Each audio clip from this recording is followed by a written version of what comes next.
Start in a minute. Give me a second. Oh,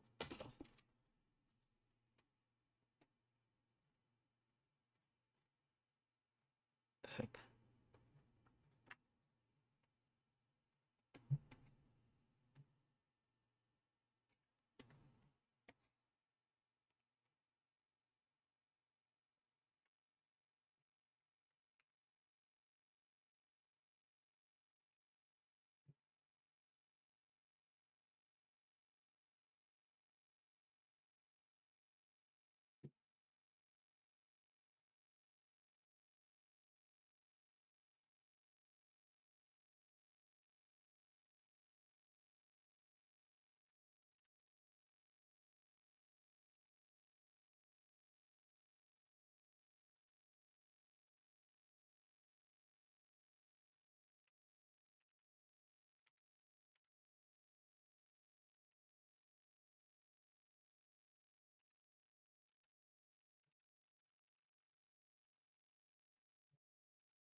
It's always all high with the H.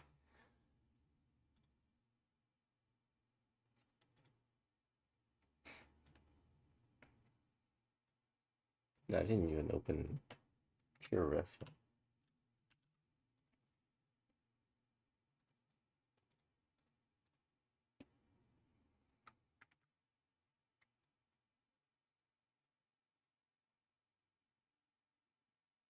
So I'm gonna draw the new character a little bit. I sketch, not draw. Sketch. Draw some sketches.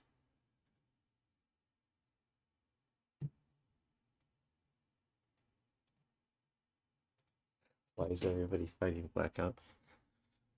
Why is Blackout fighting everybody?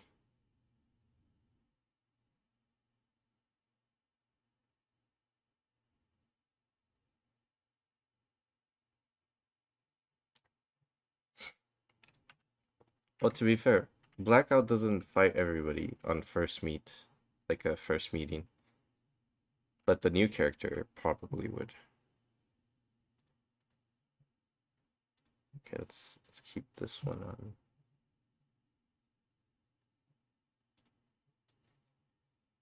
Let's make this smaller. What? Okay.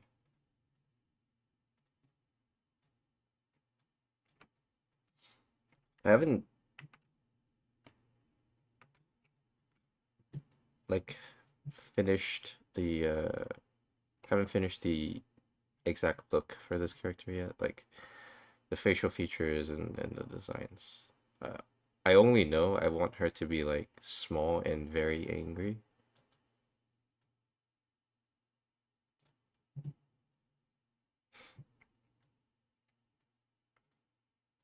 Well, everybody kind of wants to fight Blackout because Blackout's from the enemy team, so that makes sense.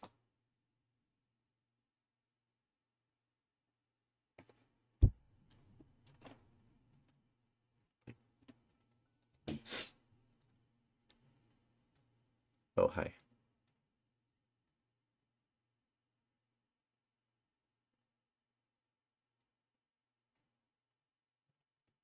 Yeah, I guess. Like a small version. Oh, she's not as cool as Mordred. It's more like a kid. I guess Mordred's kind of like a kid, but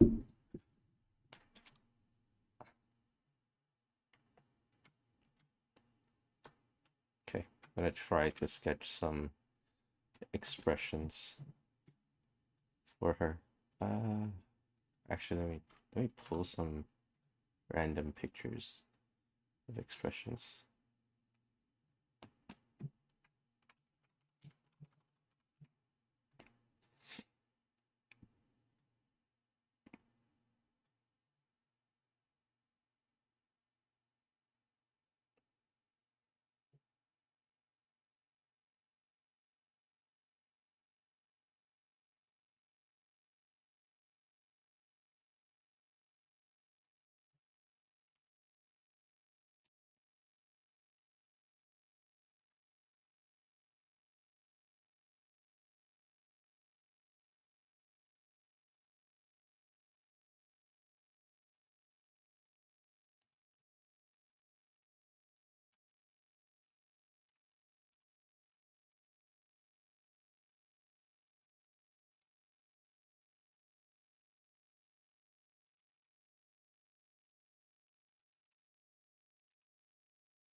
Yeah, I'm actually not that good at drawing fast expressions. Like sketching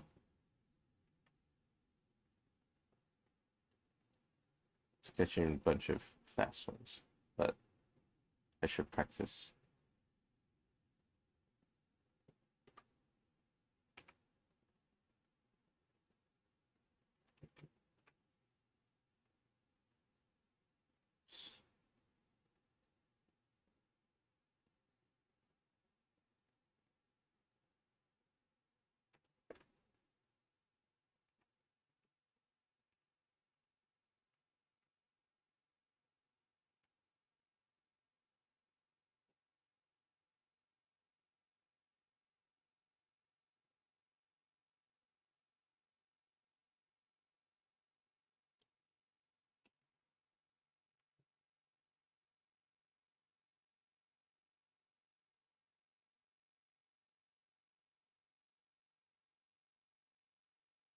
Legend of the Northern Blade.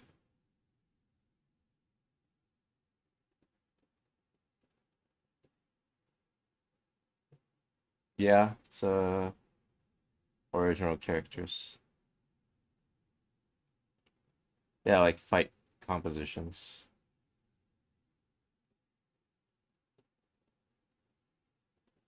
Right now it's more about just character design.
Oh, hi.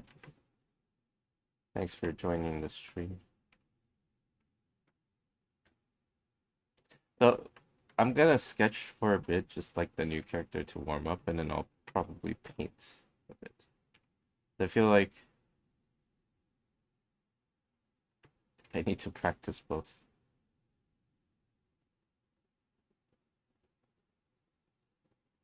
Infamous. What am I infamous for?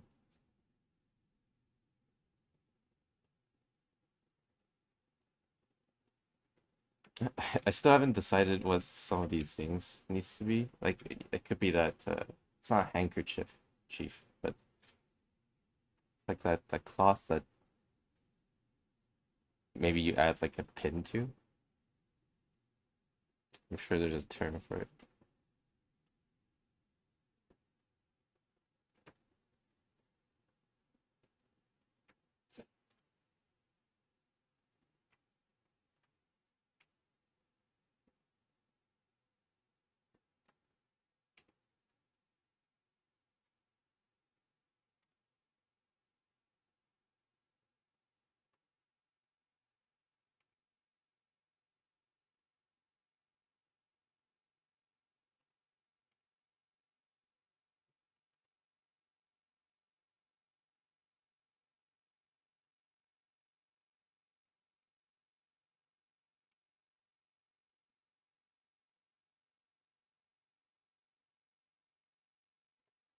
Yeah, probably. I'll probably stick with maple. It's an easier one, but just saying maple just reminds me of that one anime. Uh,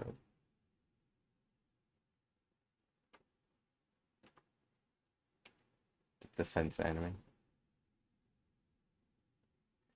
Funny thing is, the name, the other name I picked is like a derivative of maple syrup's tree, like it's a sugar maple.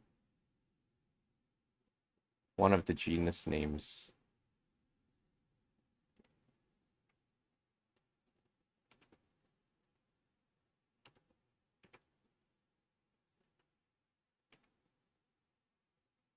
Yeah, yeah.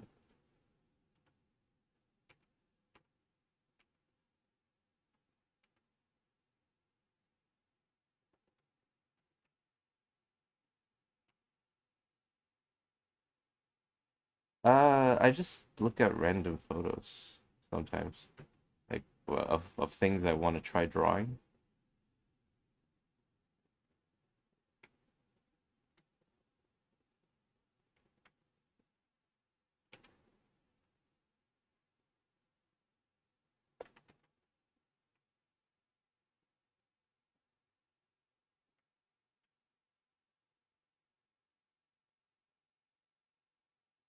Works in a cafe? No, she does not work in a cafe. If anything, Blackout works in a cafe.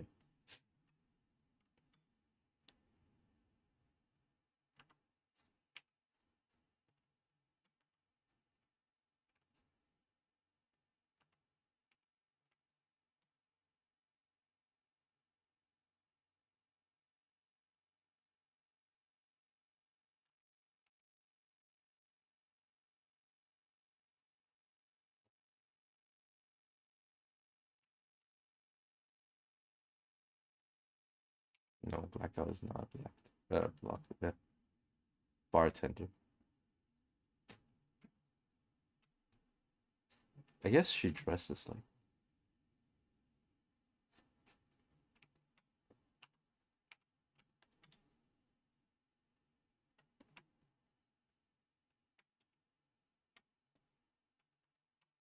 Let's try to focus on just the expression.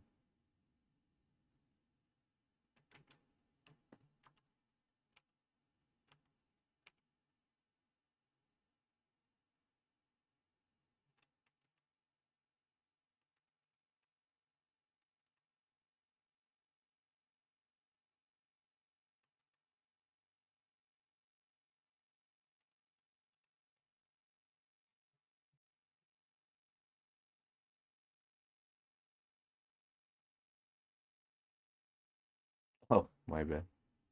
Let me take that out.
Hmm.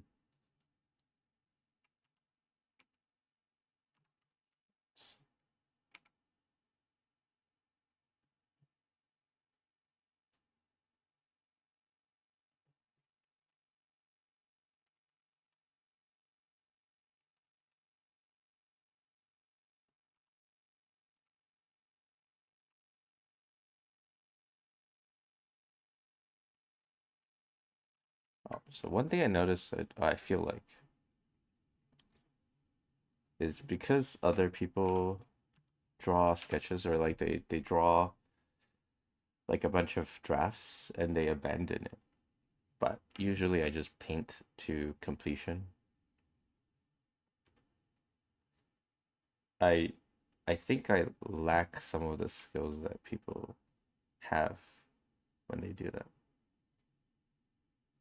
Or I'm guessing they gain some kind of skill that I don't really have because I don't do that much.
Well, that's a good question. Uh, Blackout would probably run away.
Yeah, but I mean, you don't have to finish every fight.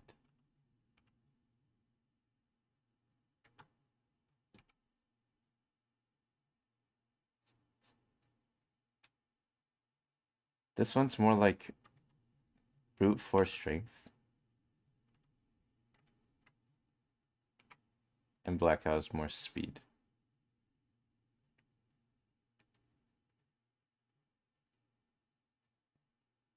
So she would just break everything.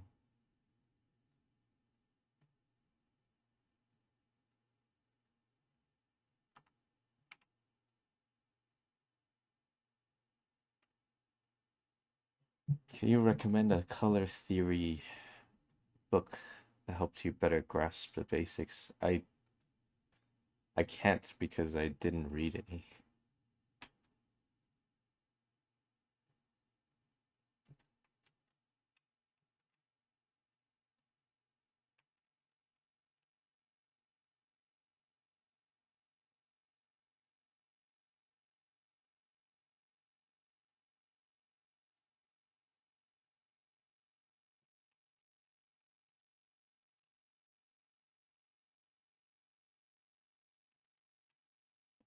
I mean, I don't know any good books or color theory.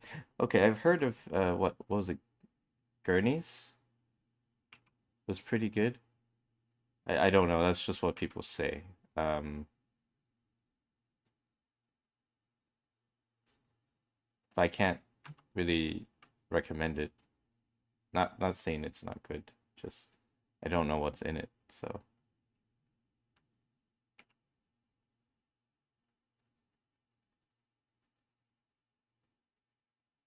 how I study color is I see how other people apply it, like in their art, because I like looking at paintings and stuff. So I look at how they paint their stuff, and I try to create my own set of rules for those. Or I try to see what rules they have, whether they say it out loud or not. So,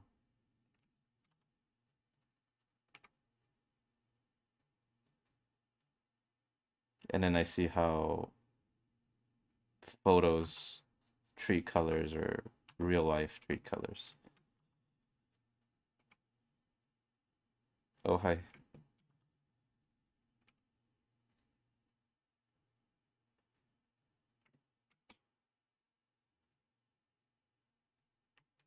So she shares the shoulder arm, not share, but she has the same design for the shoulder armor as Etona. Except the top. The top is more like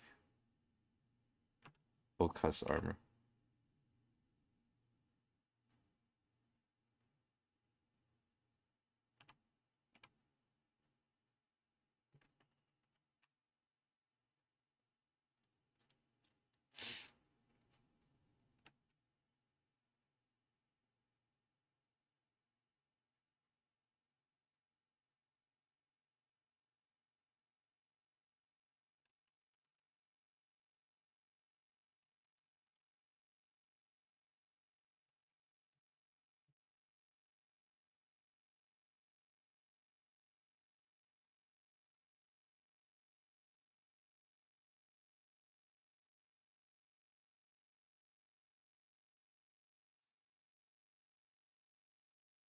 I have a question for the Twitch side. Where do you guys come from? And do you just see my stuff, or is it from Twitter?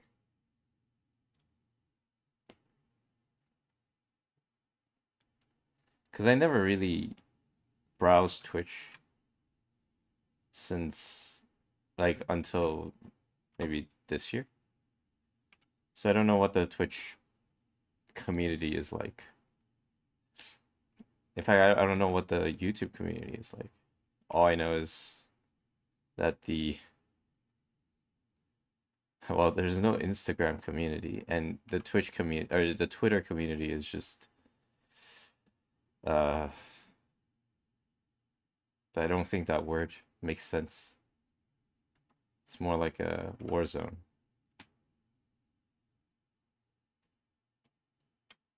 Oh, okay.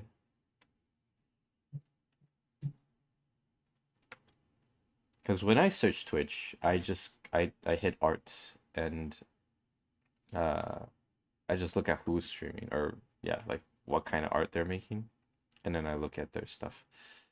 So like that's how I browse for Twitch channels. Oh, nice. I've successfully tricked you into drawing again.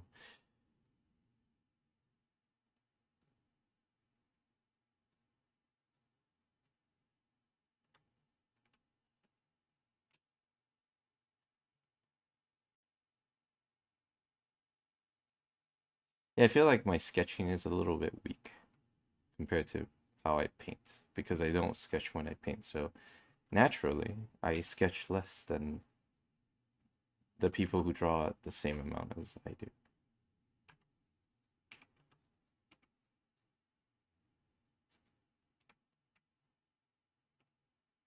So she was supposed to have a crown, like a spiky crown, but I don't really want to do a spiky crown. So it's funny because like when you think about design elements, like oh, how do I design a character? And you think of the individual elements, like oh, spiky crowns or like certain armor types or long shoes, metal shoes, whatever. It's all of it is overdone. Every single design choice you can think of because there's so many content out there that no matter what you pick, there's like 500 characters that have those elements. And I mean, I know that's how it works because there's so much things out there. But at the same time, like, oh, I don't want to make a character that looks like this and looks like that. And it's like it happens with Etona a lot because Etona has this pretty simple design, like tall elf, right? And every time I draw her, or like rather not every time, but sometimes when I draw her, it's like, oh, it's either Griffith or it's now it's free written. So it's like whoever's the most popular character at the time, everybody just defaults to that if it's like a similar character. It's like, oh, she has elf ears, so like all elves are Frieren or Missile, Marcel.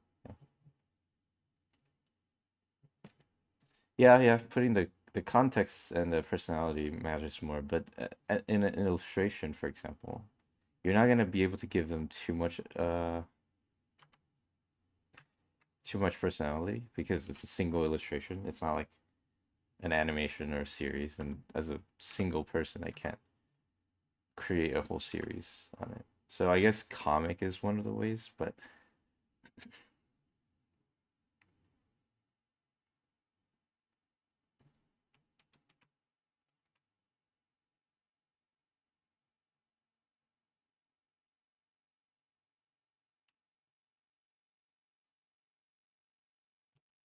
yeah, it's unfortunately unavoidable.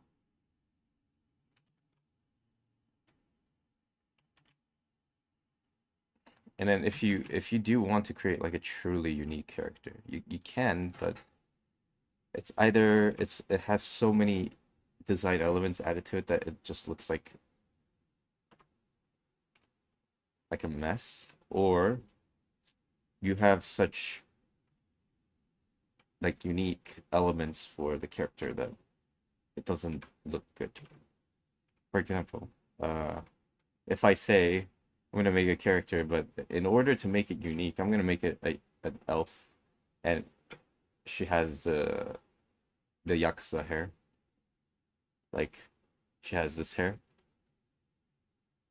and then she has a mohawk in the back, turns into a mohawk in the back. Yeah, you can do that. It'll be unique, and they will not mistaken your character for Frieren, right? But that's usually not a good thing.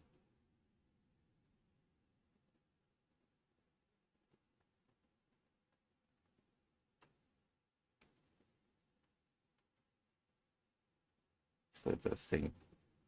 Well, now it looks like a baguette, but I don't know. Is it because they put webs on the hair to make it? No, they don't. They gel it. They gel it. So it's like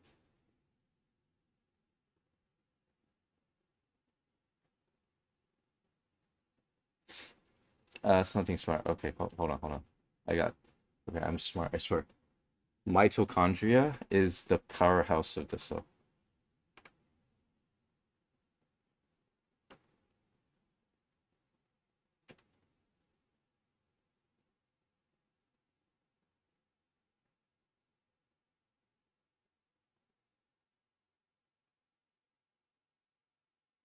So it looks like CSM.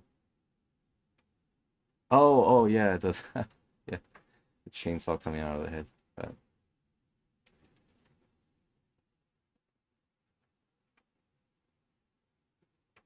yeah, I am pretty smart, you know. I also know, like, if you mix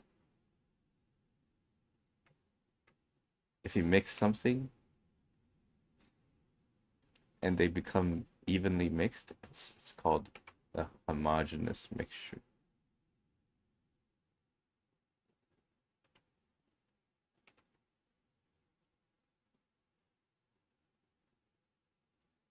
It's crazy how many books I've read. I've read at least like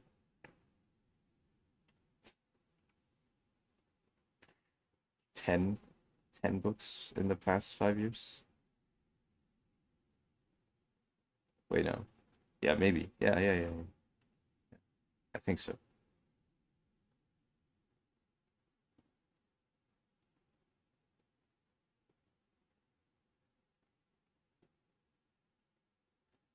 Is Maple gonna get adopted by Etana? Adopted by Etana. She's more like a party member, not adopted. It's not like a wildling like Blackout.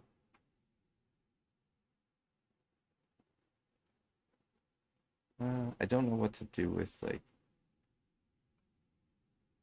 She has that little collar cloth white thing that's like the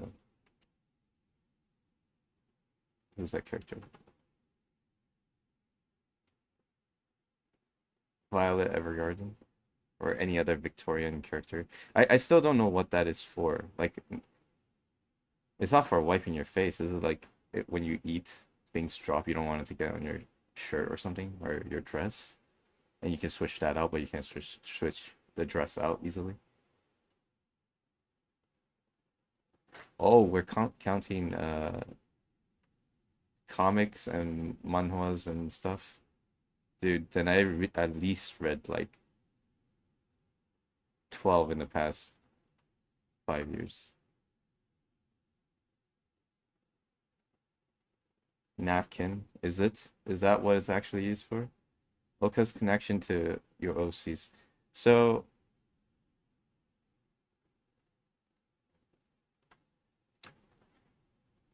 if anybody's adopted, Oka is adopted by Itona. That's the closest description. But now he's like a party member. For Blackout is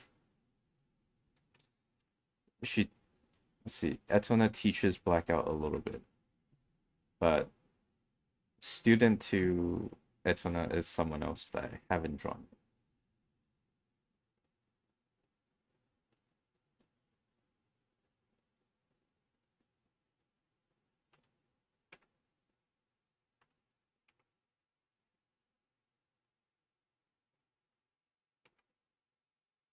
They're kind of just an assembled group of uh it's not really a military unit.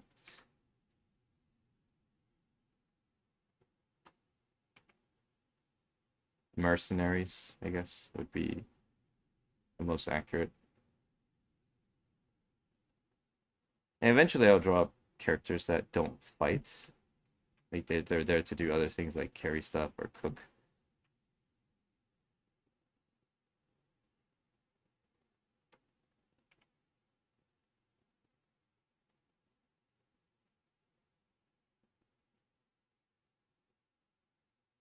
antagonists.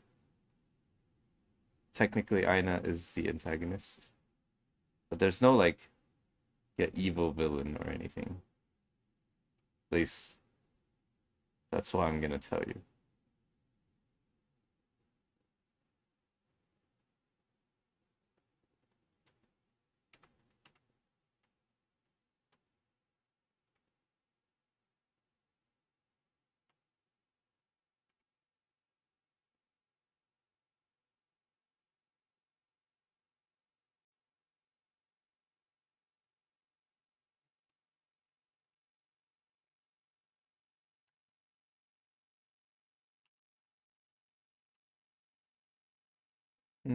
Maybe misunderstood or just like a difference of opinion.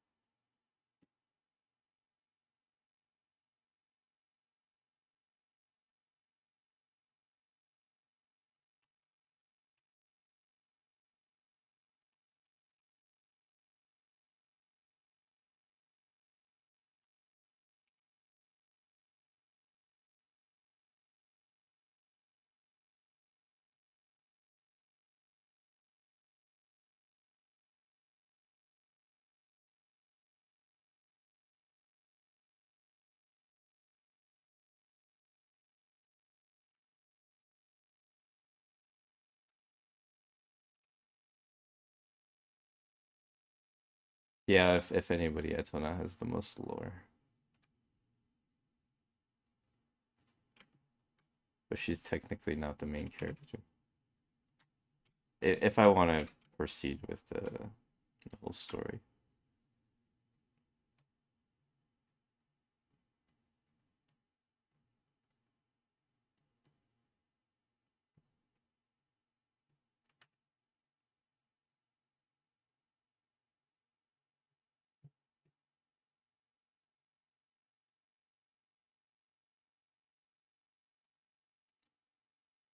You got stream VODs of you playing Terra 11 years ago. Yeah, that's the only VOD I have. It's back when Twitch actually saved everything. Like it's just by default, so it's kind of just sitting there.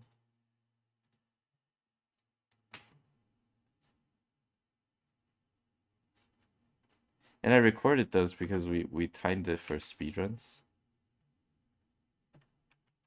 Like every game I played, I typically do some kind of speedrun.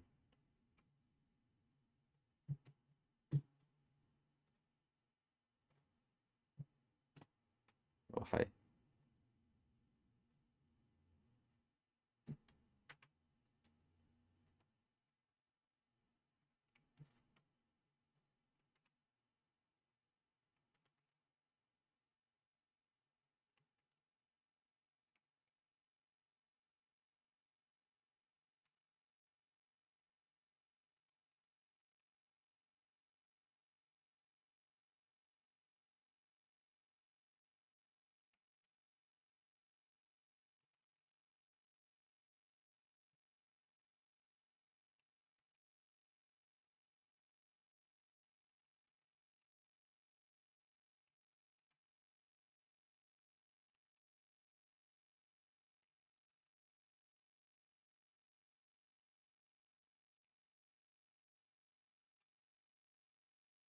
Oh, hold on. Taller than this.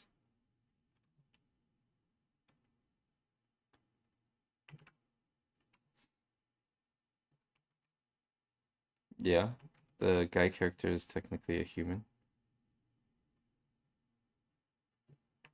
mostly.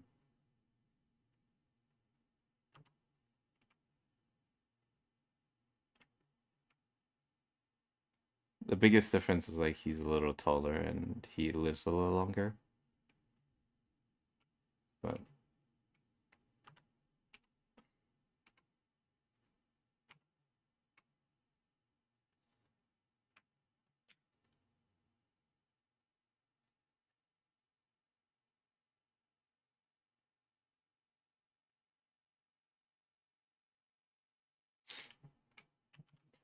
save this. I'm gonna look for something to try to paint.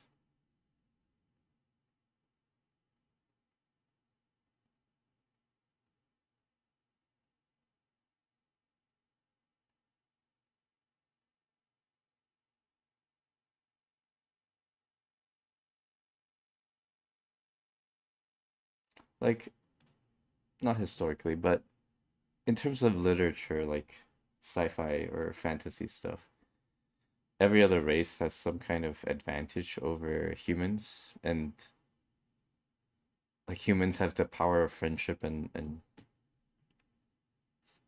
God on their side.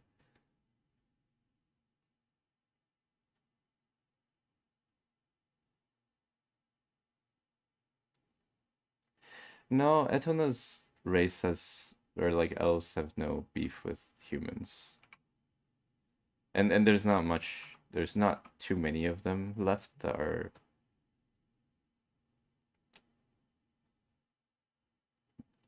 are mostly elves. Like they kind of mix.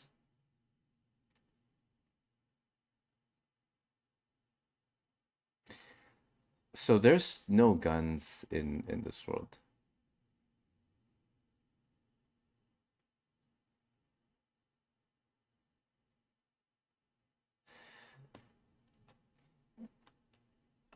Blackout doesn't really belong to any race. She's she would be closer to Aina than anything.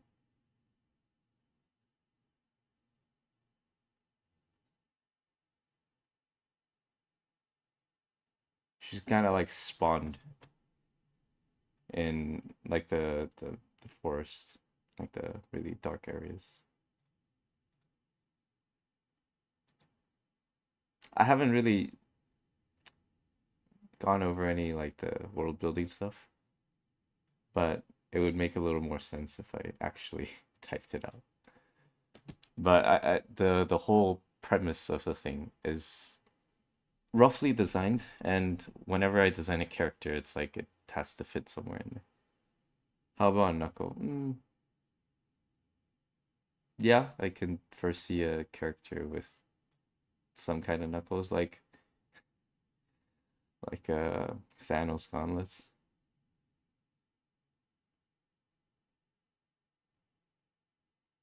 Oh, uh,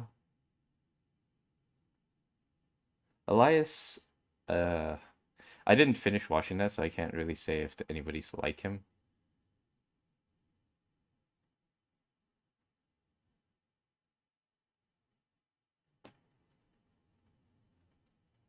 It's not really demons. She just has horns. It's like closer to trees than anything.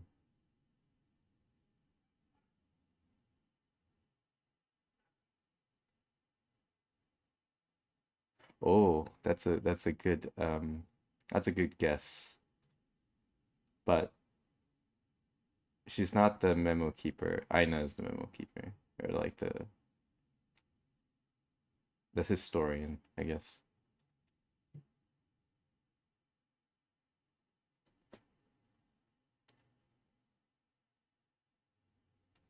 Oak. It'd be funny if all my characters named after trees. It's Oka, but yeah, she sees him as a kid. Oh, Aina is the only keeper. She's like an observer. Well, that's not accurate. She's the main observer. You could kind of say she's the only one. It's Aina and companies.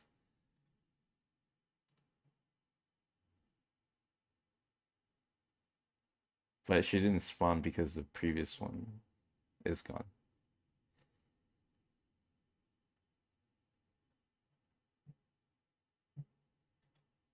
Oh, so you guys haven't seen. So, okay, let me grab the reference. Where the heck is it? She writes in the books, but she makes the pens write, not actually hold the pen. So let me see. That book. And then let me find the first like finalized design for her. Is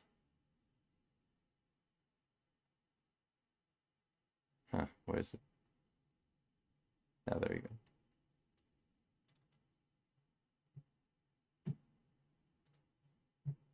But she's sitting on a book.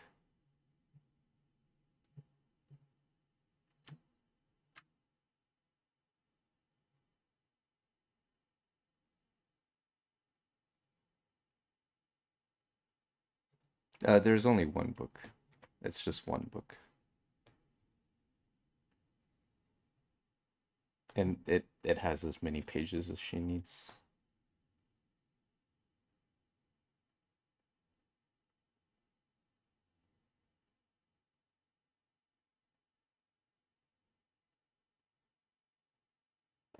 Both that's true. She's not that tall. The book is bigger than your normal book though. So hold on, let me find some stuff.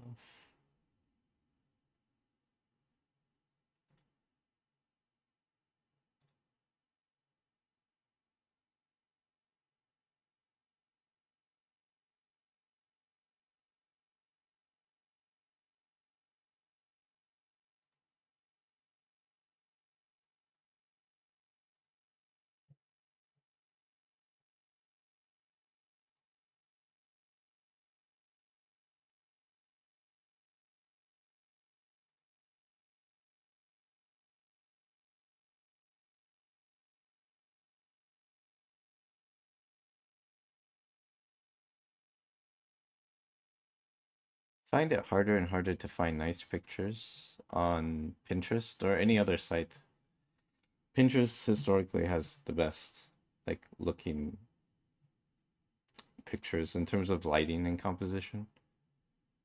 But there's also other sites like stock image sites, but those are more like stock image. They're for clarity, not for composition. Is it a sketchbook? No, it's not a sketchbook. What equipment does Okai use? Seeing how he's a tank. So he uses a giant shield, and he also like uses the hammer Etona's holding sometimes.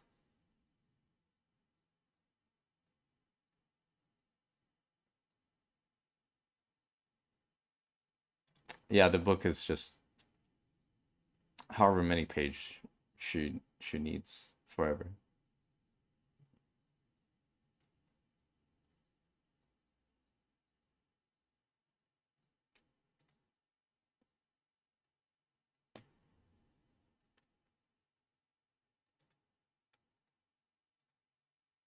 Okay, I should practice drawing things I'm not good at.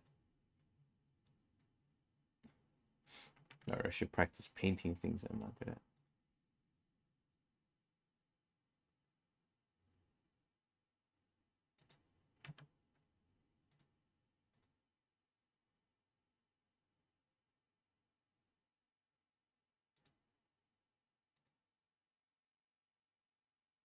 How to draw hands.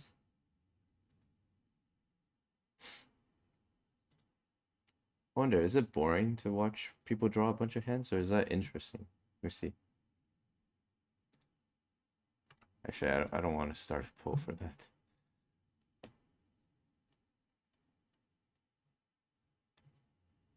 I haven't drawn hands like construction wise, like construction hand studies in a bit, actually.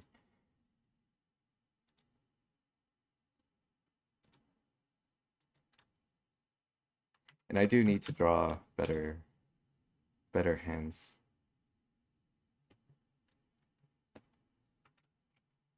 I'll warm up on hands.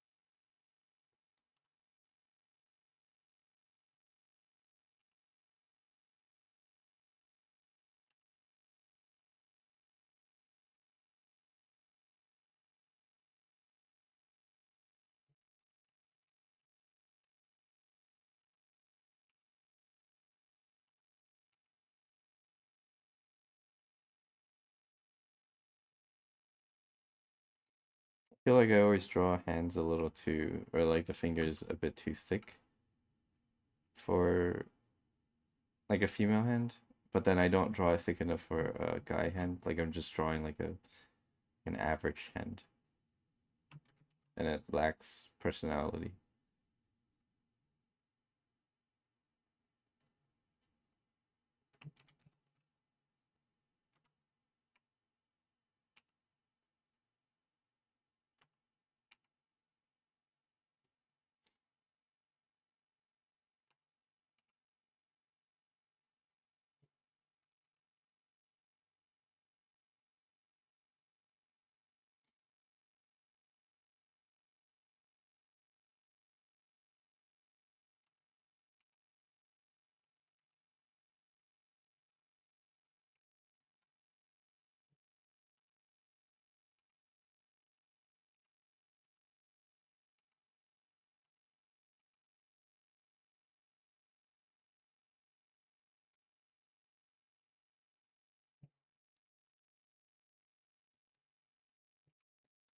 That, and I'm terrible at using lines.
Skeletal structure of the hand is uh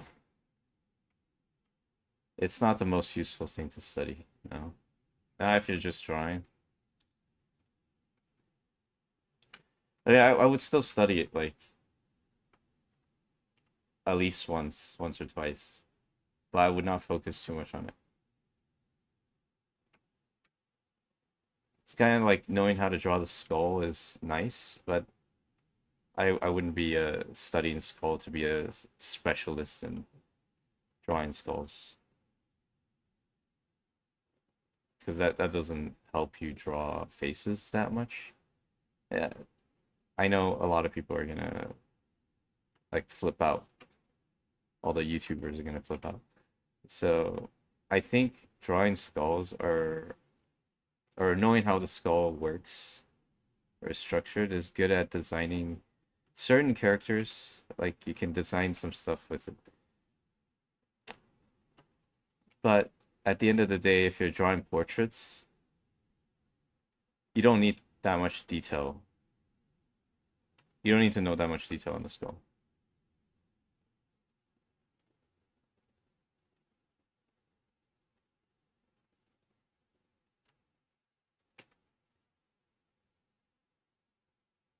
Like you can draw really good skulls and still be bad at drawing portraits. What I mean, if you don't study portraits.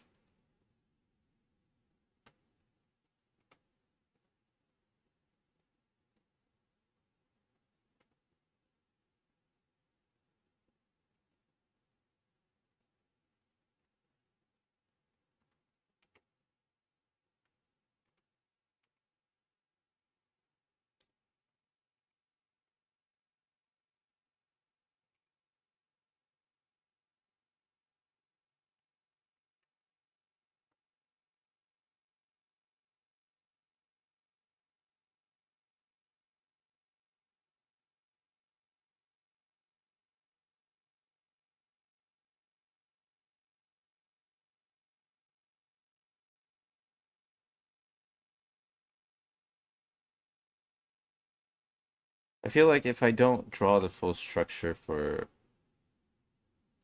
the hand and I focus on the silhouette of the hand, I can guess most of the structures and it ends up looking better.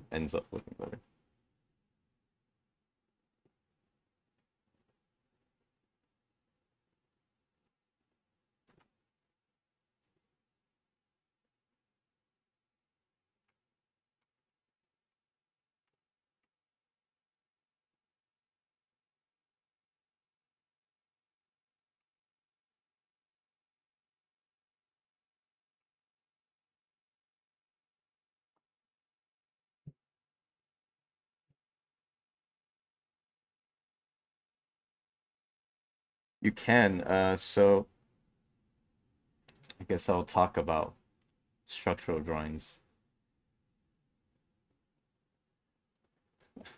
Hi, water filter. Welcome to the stream. Water brand filter.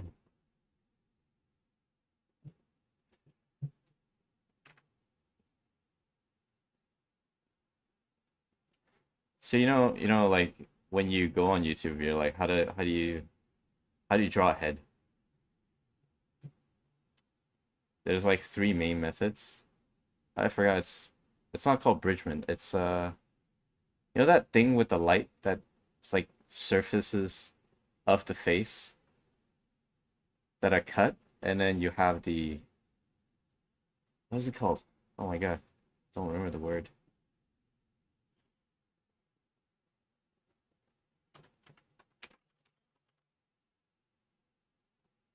A sorrow head. There you go. A sorrow head, Lumis, and there's another one.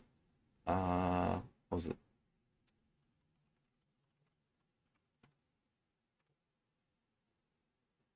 There's another one that I really don't like. It's a weird one with the curves and stuff.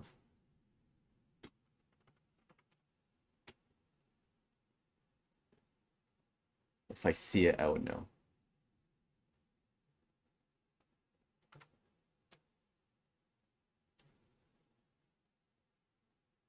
Oh, the Riley method. The Riley method. There you go. Let me show you guys.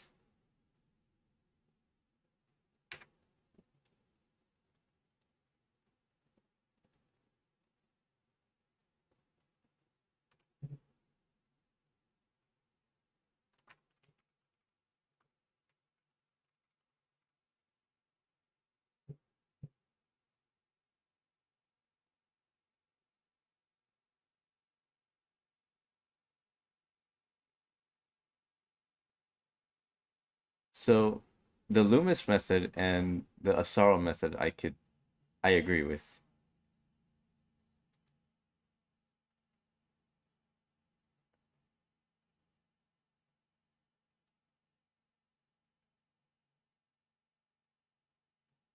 But I think the Riley method is terrible. I don't know if that how much of a hot take that is. Cat for anime, yeah, kind of. And a lot of people when you start from here, you follow the guidelines or whatever, and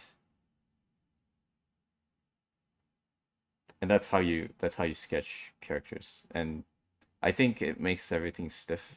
If you're drawing like realism and you have like a ref that you want to copy one to one, like exactly one to one, then sure, that works. Except for this, the middle one, this one,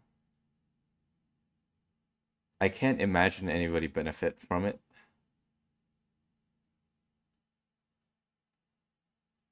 because it's very careless curves, careless lines. It's not even spheres, it's circles. So the idea for Riley method is like, oh, you should draw the head as graphical design elements, and that's how you memorize some of the forms, even though it's madly inaccurate. Like, why memorize these lines if they're neither accurate nor do they look good. So there's really no purpose for doing that.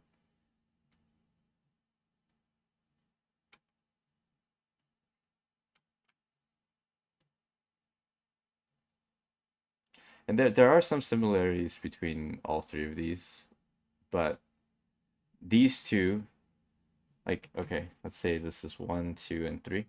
So one and three serves a little bit different purpose. Three is good for lighting, one is good for structure and design. Uh, and to be honest, three is a little bit too detailed for a guideline. It's not, yeah, it would confuse people. And if you think, oh, I need all these guidelines to make a portrait work, then it's, yeah, you're gonna get stuck the long way. And a lot of these details, like for example, this triangle, most of the time I don't even consider that for painting shadows, and I'm pretty uh, detail oriented for certain facial shadows, and I there's just some structures that are broken out that like nobody needs this. Nobody needs, well, actually that one I do consider. Uh yeah, nobody needs these kind of details. Like this curve right here. Especially in the beginning. Like I can tell like yeah, this is for the brow ridge, but honestly it should be a bit more in. It's not too accurate. This should be a bit more into. And because of these inaccuracies and the fact that there's so many guidelines, I don't think it's super useful. Like if you're experienced, maybe this is useful. Like you can see how surfaces are broken out a little bit more detail, or like it just makes you think a little bit. But Lumis is pretty useful for placing like angles. So like if you wanted to place an angle for the head,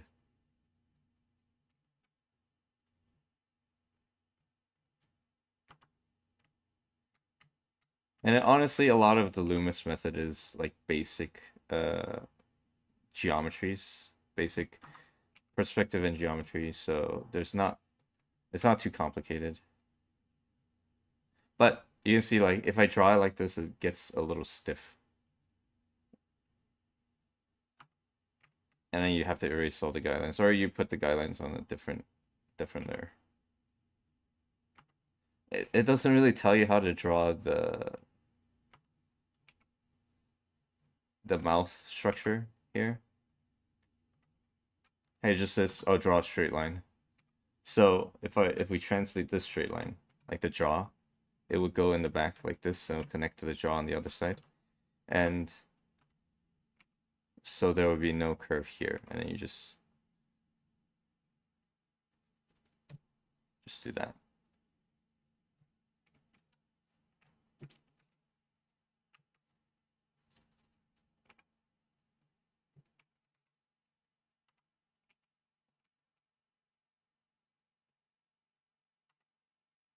And you start erasing everything and draw a super thick neck because Loomis likes very thick neck. Actually, they all do. More realistic necks.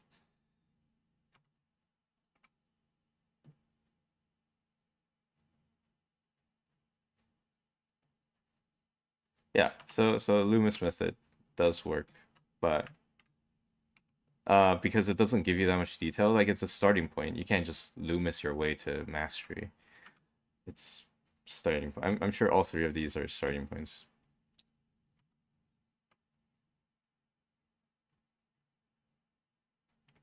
But a sorrow head, like how do you even start a sorrow head? I feel like one and three needs to be combined because now I can go in and say, okay, I want to study the lighting for these different surfaces, and I have to know how how to align these surfaces. So this is straight up misleading because it should be lower. So this is the surface that curves in. So a lot of these are like, if you don't know what you're looking at, then you don't know how to break it out. And if you copy it,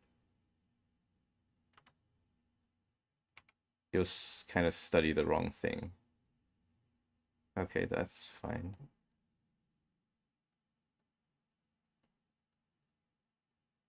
Where's that line?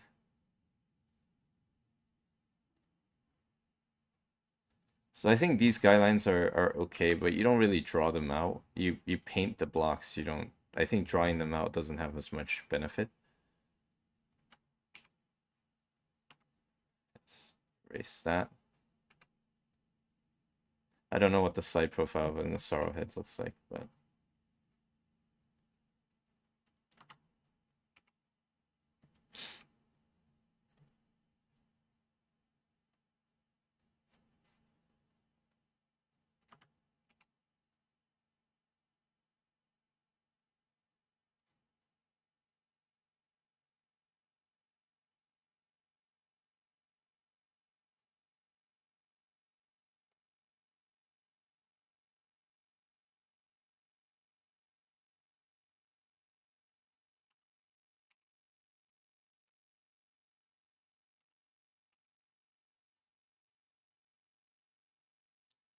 this one goes here.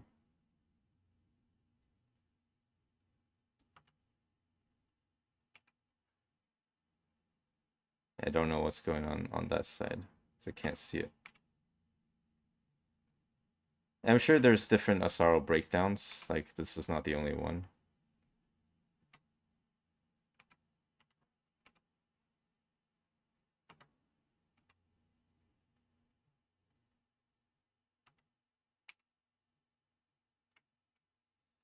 And whatever's going on in the back.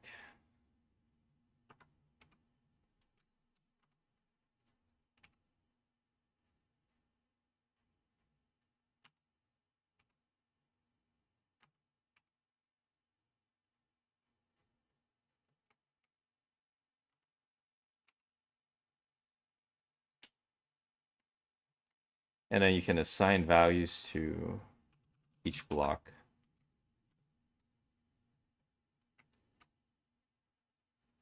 Because now you know where they're facing.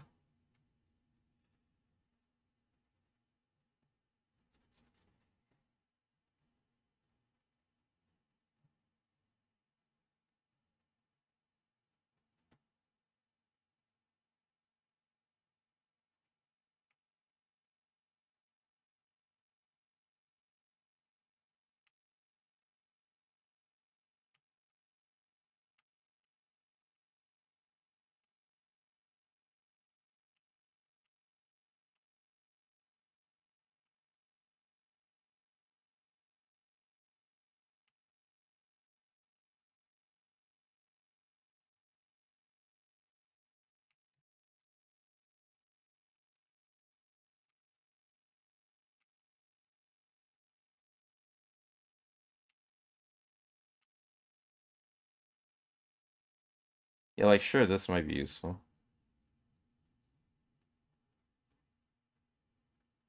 But I feel like it's very inefficient.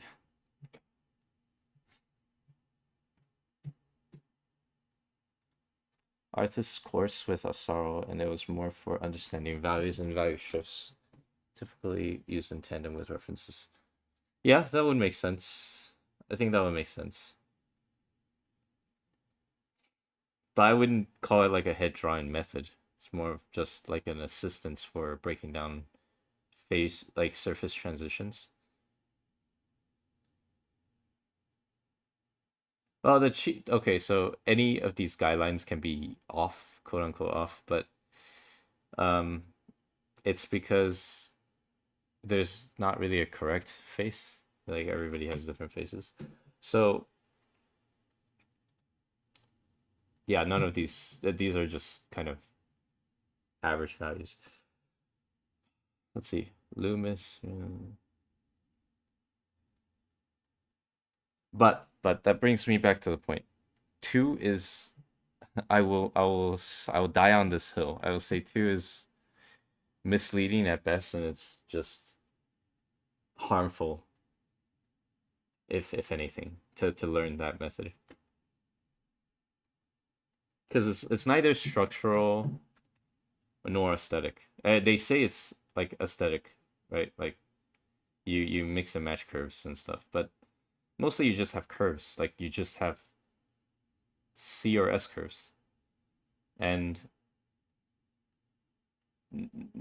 they don't make sense structurally, and they don't make sense graphically. Will there be a save from this stream?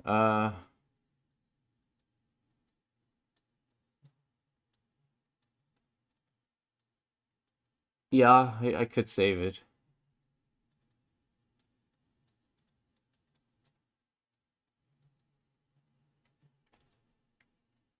Like, okay, let's see the Riley method. How do you even start the Riley method? That's the problem. Yeah, so if I take out the lines, you can kind of see the structure is still there a little bit, but Riley method,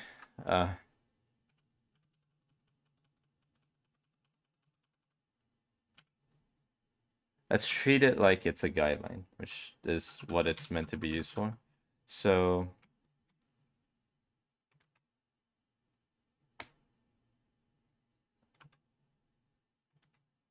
what I draw a circle, and then I don't even know what these lines are for, but I'll just copy the lines.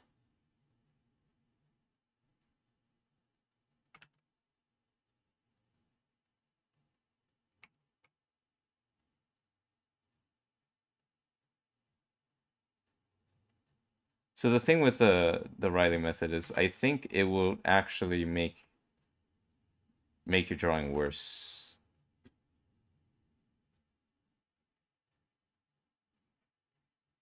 But some people swear by it, and I'm not gonna tell people to stop using it if, you know, they like the method.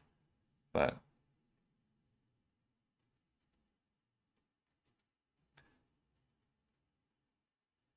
in a professional capacity, I would never think to teach this.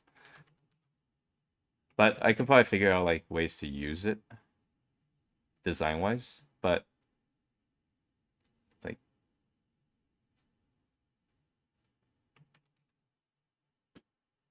so there are like different Riley uh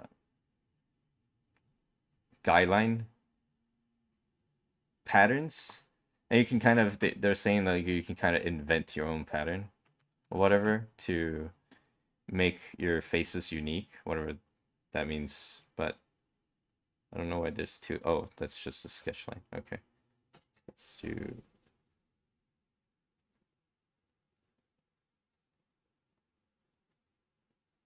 Okay, so the bulb for the nose is pretty common. And if you draw this as a curve,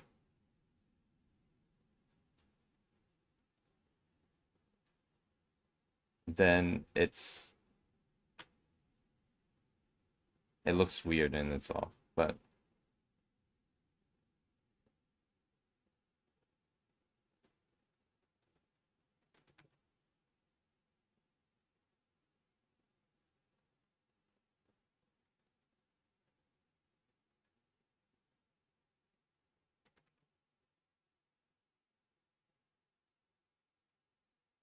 I'm relying a little bit on experience just to place the eyes. Like nothing tells me how to place the eyes here. They're just like, okay, draw a circle here, right? And this curve, does it have to meet here? Like, let's say it meets there, and that's how I place my eyes.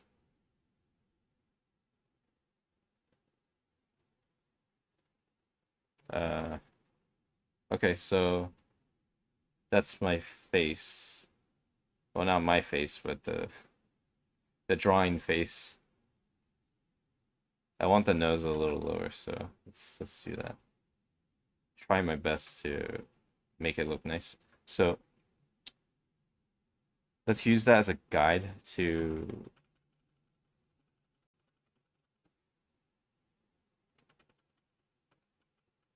So yeah, maybe like as a beginner, if you look at these guidelines, you're like, how are you gonna place those accurately? Like, it's not too bad if I've looked at more complex things, but okay, let's see. Let's actually draw out the face to see what it looks like. And I'll do my best to not overdraw the guides on the final product.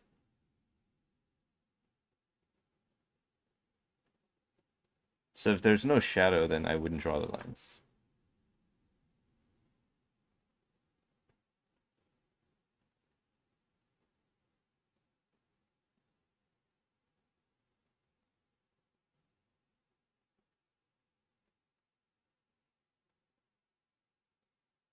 But one thing it might do is it guarantees a bit of symmetry. That's it. Because there's so many curves. So if you cross it wrong, then your symmetry would be off. So it's easy to tell where it becomes symmetrical. But that's only useful for front view.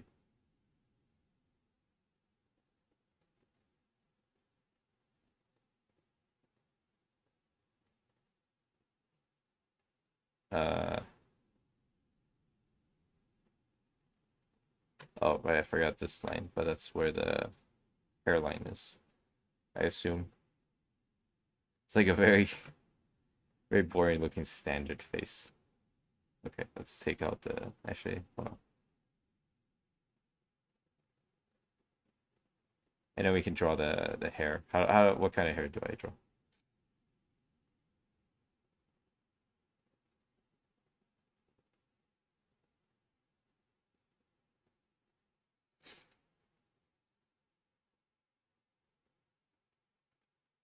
Okay, let's draw.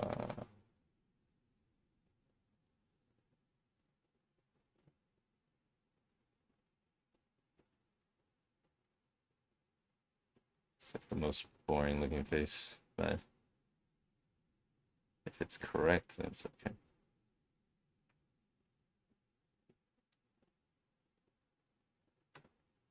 So if we learned anything from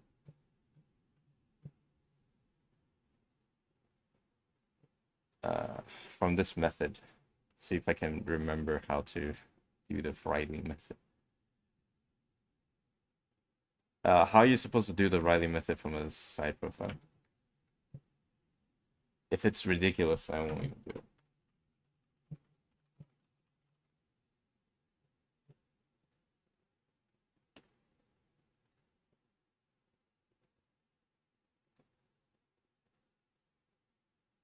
Uh,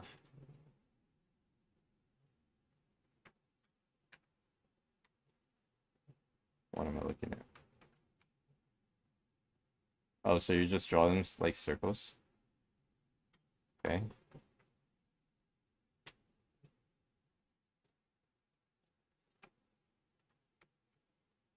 Um,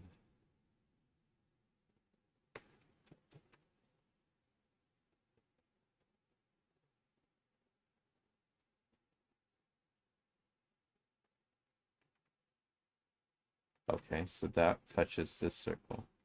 Wait, it's a circle because it's an eyeball. A circle.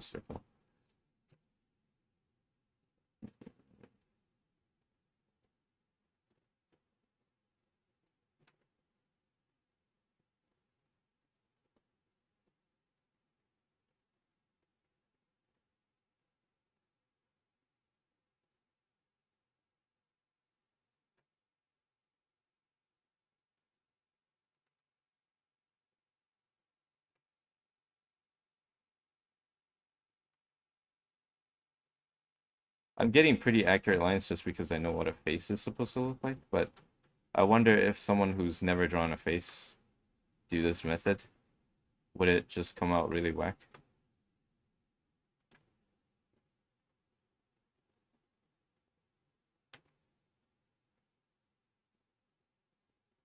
Uh,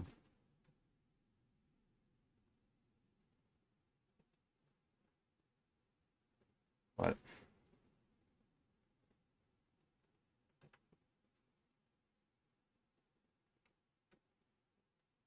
How do I go from here?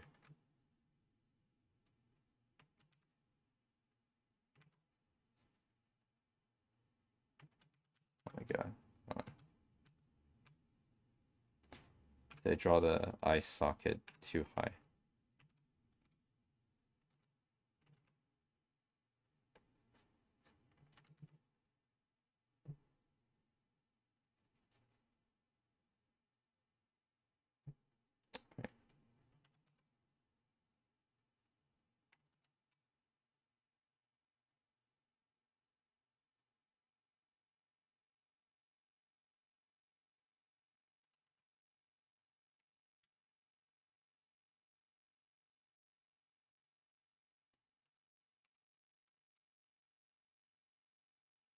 Okay, let's see.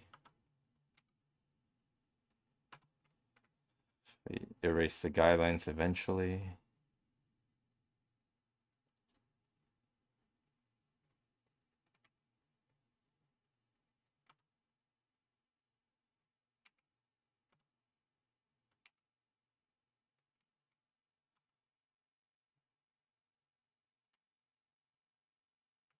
It looks kind of whack, not gonna lie.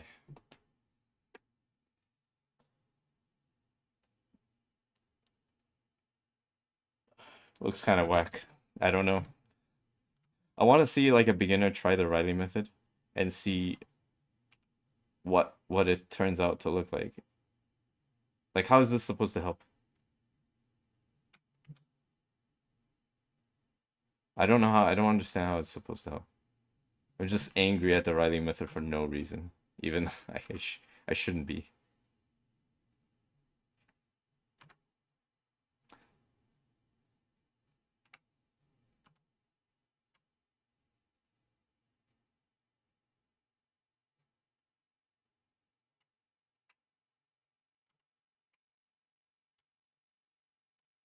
Like, yeah, it looks like a human head, but it's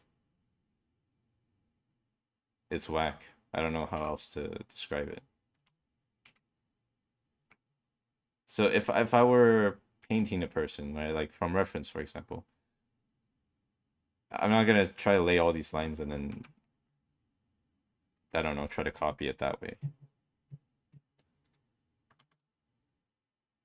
No, I am not teaching the Riley method to kids.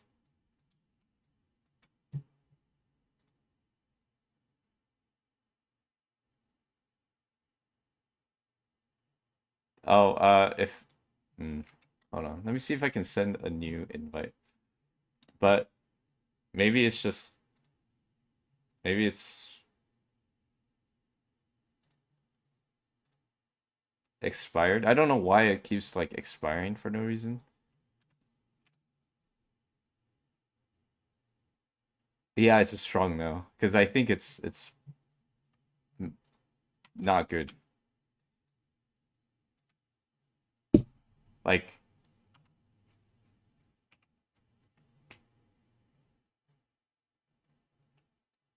I can't really tell how or like how the Riley method exactly will screw you up, but that's because I can already see the head without the guidelines. And even then when I follow the guidelines it looks kind of odd. Okay, let's not even do this. I kind of have to because of the style. Okay, if I clean it up a bit, like if I wiggle it a little bit, I adjust it to how I think is correct, then I can probably make it look better.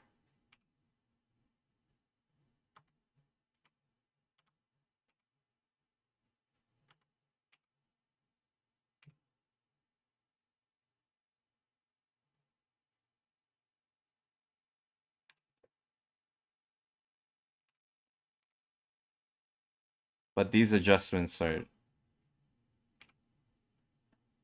not from the method itself.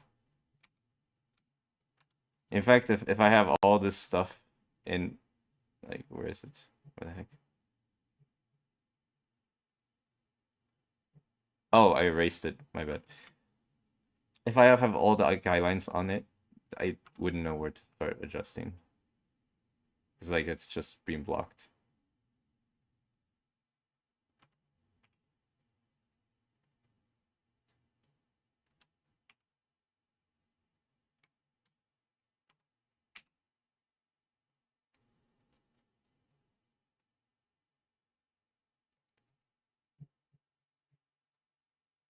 Wait, what's your question?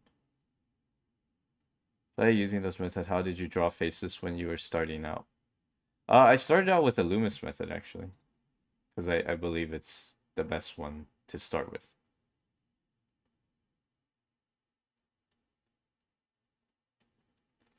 Yeah, one wing talk. I think yeah, you just end up following the method, and you have no idea why those lines are there. I'm talking about the number two, the Riley method, and you don't end up getting better at drawing heads. You just end up getting better at drawing the Riley guidelines. That doesn't really align with anything.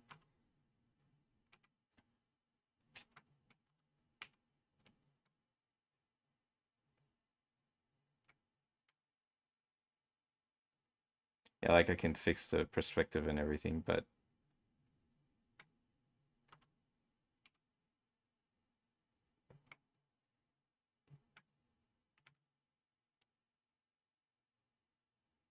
yeah, somebody recommended to me in a forum, and then I just did the Loomis method. Now I don't. I just do the silhouette. So I go with. Let's go strictly with silhouette. So let's say I like this silhouette. Always elf ears because I like it to align the head itself. The elf method.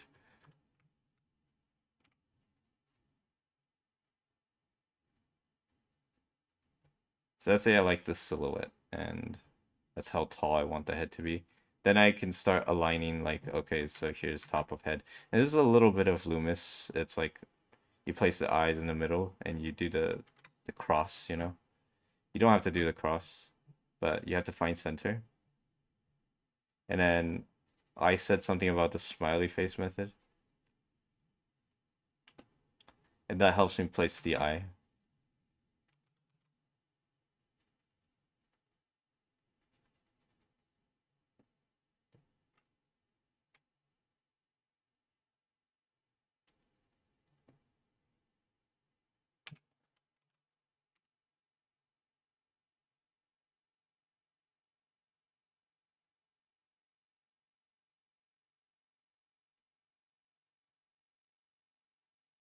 And then I can decide what, how I want the hair to be. So that's how I draw head, because I think the silhouette's most important. The structure itself you can figure out later. But a lot of it is like me skipping steps. I'm thinking of it in terms of perspectives and whatever. It's not really a method for doing anything besides placing the eye. But yeah, you could start with the Loomis method. Or if you want to study like the detailed skull, that's fine too. But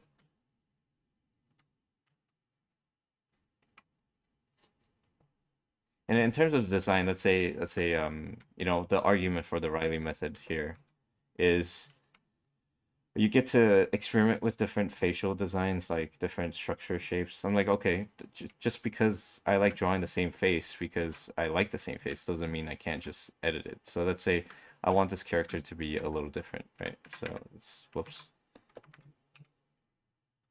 I don't want it to be too childlike or whatever, or like baby fat on the cheeks. I can fix those things just in terms of considering how perspective works and just change that a little bit.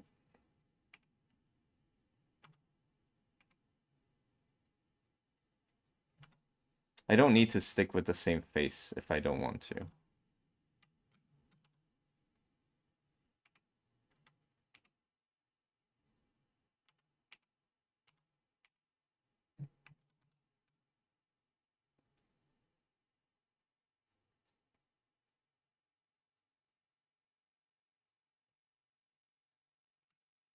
So you don't really need like complicated methods to change the structure of the face or like the feel of the face. And then, yeah, if I wanted to change it to like a guy or something, then I'll just find out what features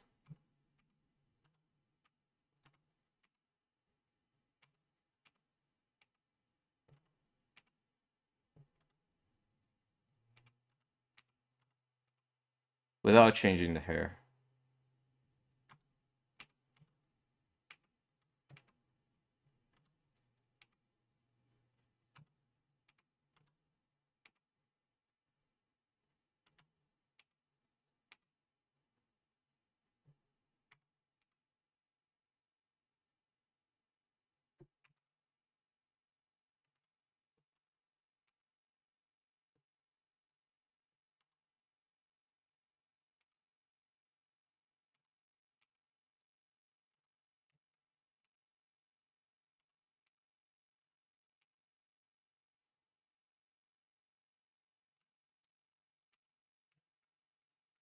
Whoops.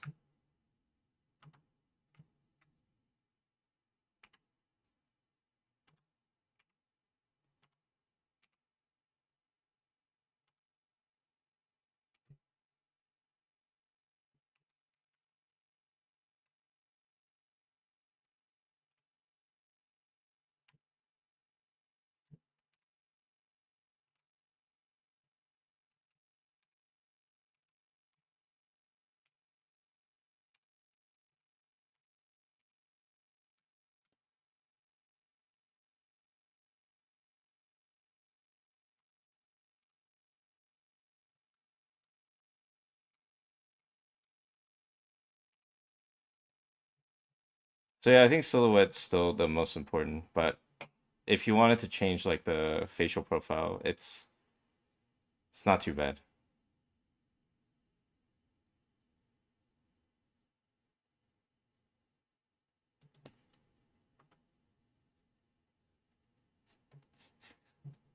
I hate on Riley. Yeah,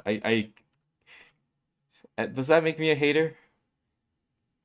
So here's my problem with the Riley method, whatever, however you pronounce it, is that I think it makes it, first of all, it overcomplicates things way too early. Like, I do agree there's some design elements for the face. So for example, I use certain proportions for designing the face sometimes. So I would say like the triangle.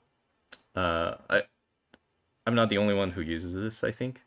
But let's say I have a really long triangle and here's the eyes and here's the nose, right? That's a different face from a very flat triangle like this. And here's the eyes. So this is more of a masculine face. Let me actually draw it out.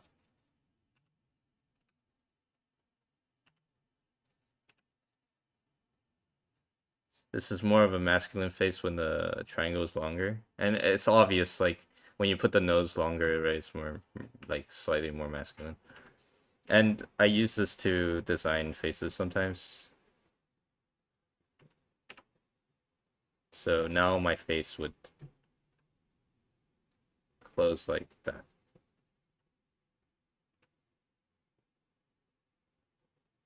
The eyes are a little bit scuffed, but it's fine.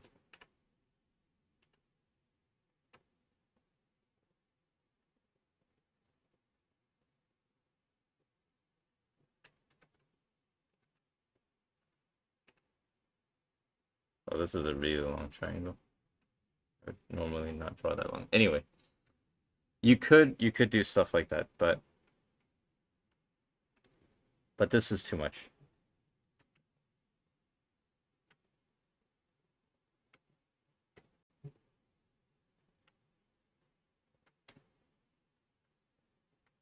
Yeah, so anyway, the reason why I don't like it is uh oh yeah, setup. I have a setup video. The reason why I don't like things like the Riley method is because there's a lot of um for example, Instagram Reels have and TikTok Shorts or TikTok videos have a lot of these tutorials that either they looked at one of these methods and now they think that they have this super clever way of drawing faces that is like a combination of things that they think works, and maybe it works for them, but because they have no basis in like structure or perspective or design, it doesn't work for everybody. And now they're making like weird tutorials that, you know, may or may not work. And sometimes they're really misleading and you end up building really bad habits. So if a new artist go on TikTok and like they're operating on TikTok art tutorials and nothing else, you will get a bunch of weird methods that some may work and some may not work, but they don't understand the basis for why we draw certain things or have certain guidelines.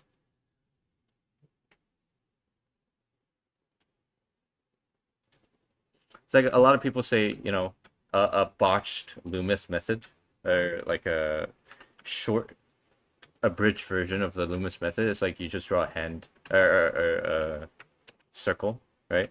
And you draw the cross and then some circle here. They don't explain why the circle there. And then they just like, okay, just extend the chin. Just extend the chin. And you know, in the middle of that circle is your ear. Or they say the middle, it's not really the middle, it's like the bottom.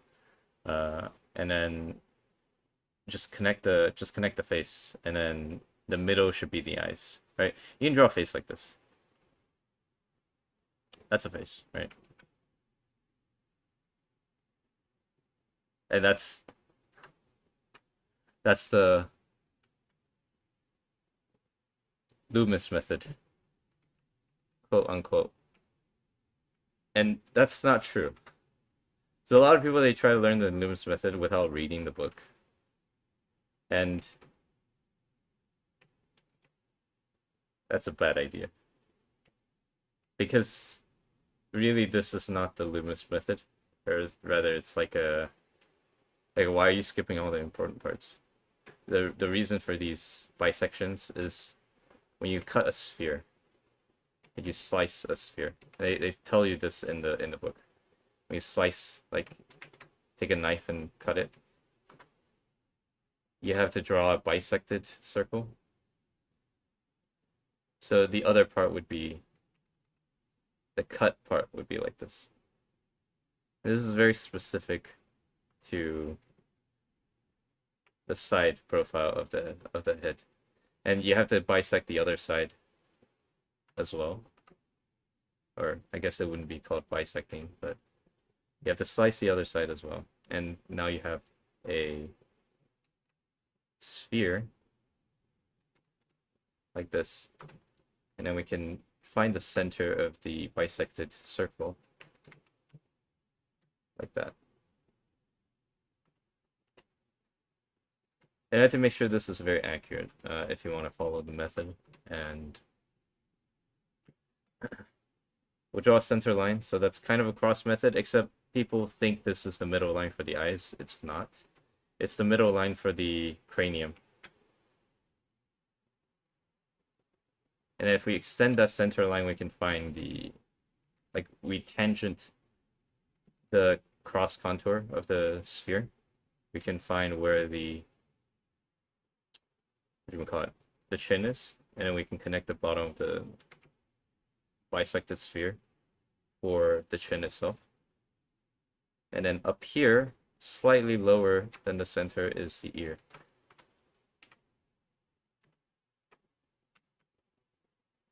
We can find the lower end of the nose, or approximate, by doing this, connected to the ear. I draw a in perspective triangle or trapezoid for the nose.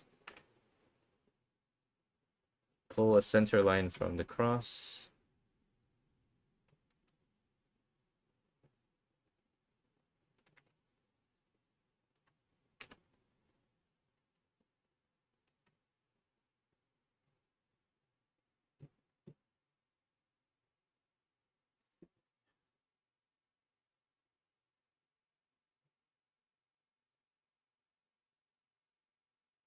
And now we can see where the jaw actually ends on the other side. And where the ear is supposed to be, even though it's hidden. So the sphere is not a very good approximation of how the forehead looks.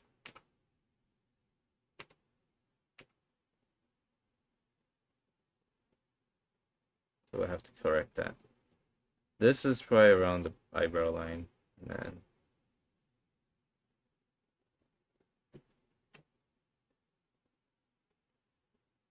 so we want the center line between the top of the head and the bottom of the chin for the eyes.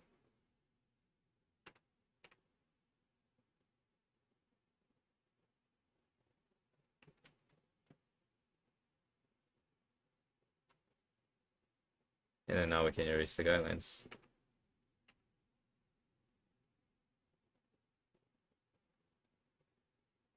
So at first you're gonna get super uncanny faces until you can learn to use less of the Lumis method.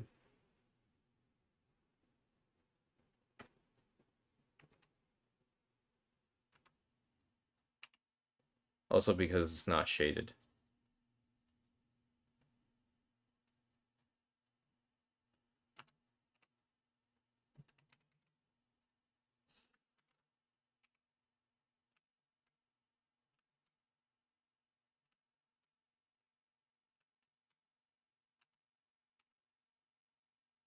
But it will help you put the head into different perspectives as a starting point.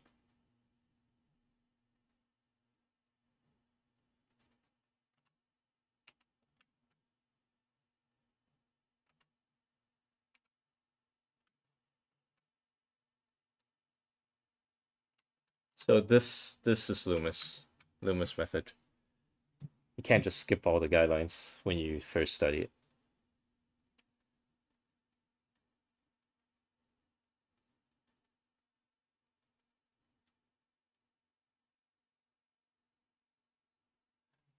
Yeah, if you try to look at reels and shorts about the Lumis method, all they do is like they tell you, oh, just draw a circle and then just cut the circle, right? Like, and then do the cross, draw a chin, and then boom, Lumis method. But they're skipping too much. And here's the thing: if let's say, as a person learning how to draw a head, and you do this, like you say, oh, okay, I'm gonna do the Lumis method. I'll cut the circle, and I'll draw the cross, and you draw the cross like this. If you draw the cross like this, your Lumis method is gonna be the application is going to be terrible. So if you don't see what's wrong with this for okay, let me show you. The red lines we call cross contours for the sphere, or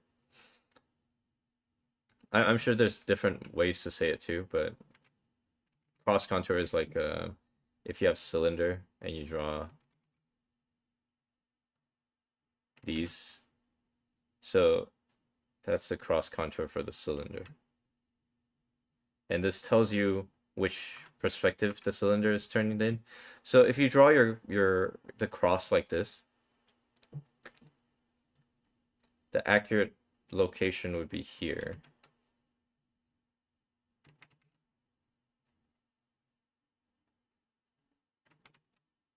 So you have to be able to draw these lines accurately.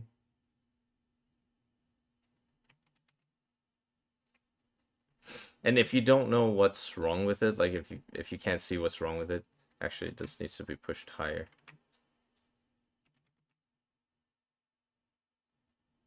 Then you can't use the method. If you have like basic deficiencies on perspective, then you can't use the Lumis method because the whole method is hinged on you knowing perspective very well.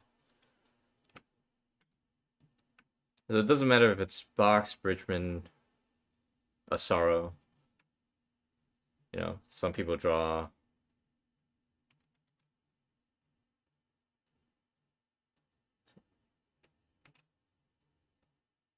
cylinder.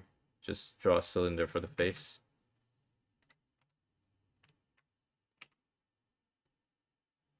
And then you can align everything, like all the features to the surface of the cylinder. And that's really good for drawing eyes, right?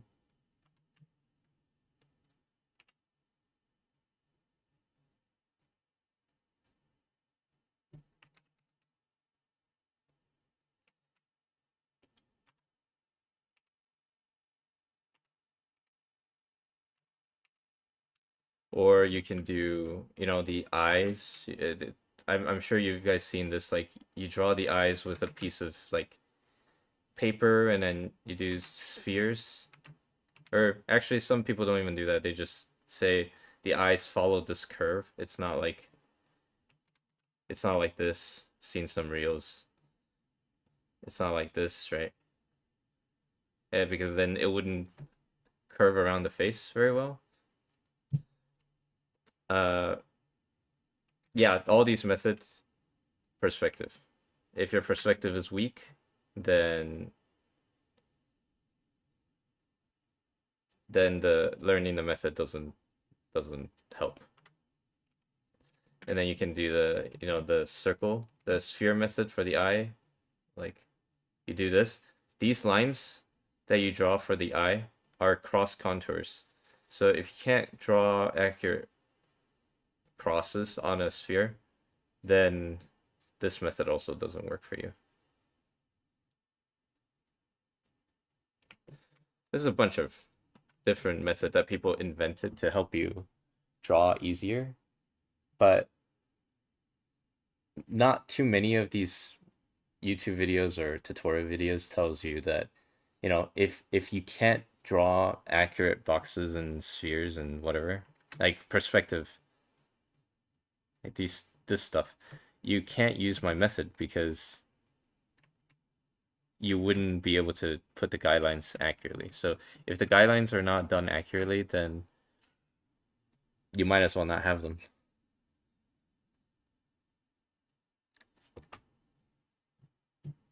So that's not just the same for faces, it's also the same for uh let me take these out. What? Where is it? Oh, there you go. It's not just for faces, it's also for hands. So in order to draw, let me look up hand tutorials. It's easier.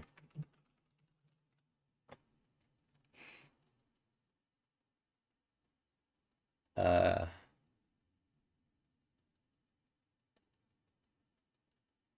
okay, someone give me a hand tutorial.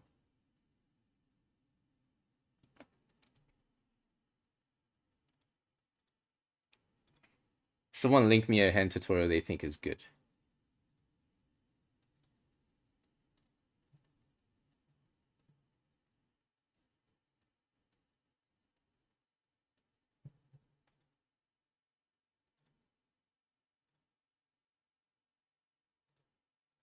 Because I don't really know what methods there are out there.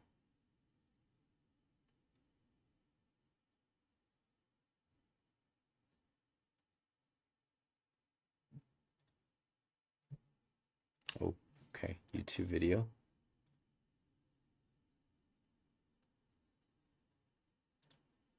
Yone Yamai. Yone Yamamai.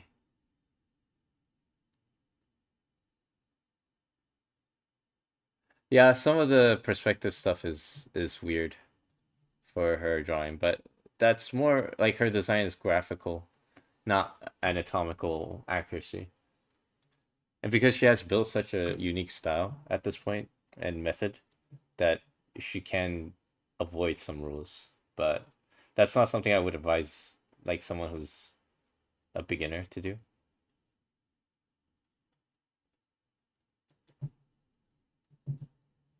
Okay, let's look at Cynic's designs.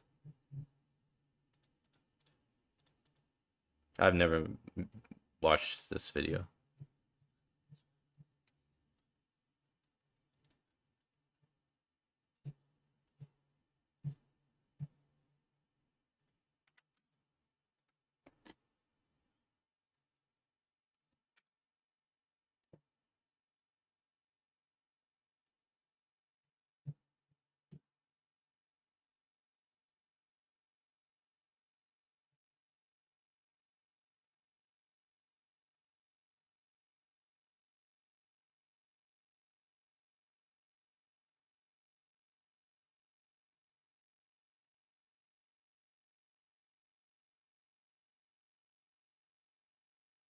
Okay. Let me just follow it real quick.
Hmm.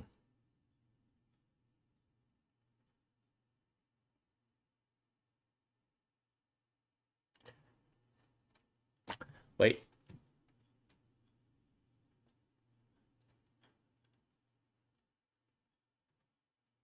these are like tips for drawing hands, but it's not really a guide for drawing hands. Like, it's like if you know how to draw hands, here's some stuff to improve your hands. But someone who's new to drawing hands would not follow these.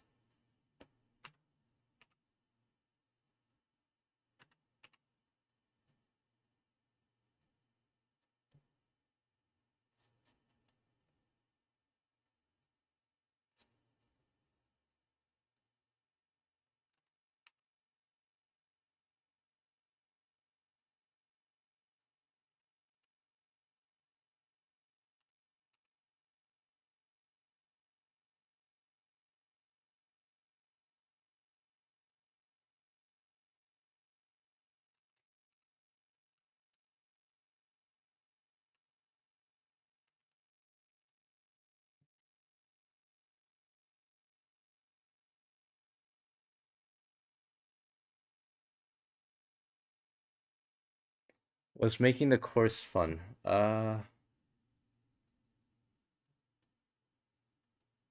Yeah, well, it's a unique experience. I think I enjoy talking about art in general, so making the course itself is pretty fun. There are things I don't like about making courses, obviously, but getting to talk about certain parts of the like art is interesting.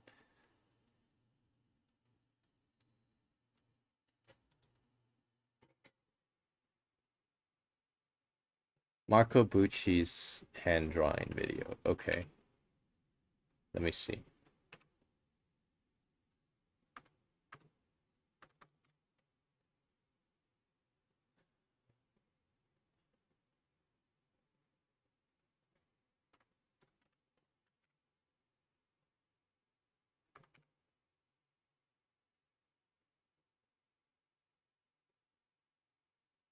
There's draw better hands, but there's no how to draw hands.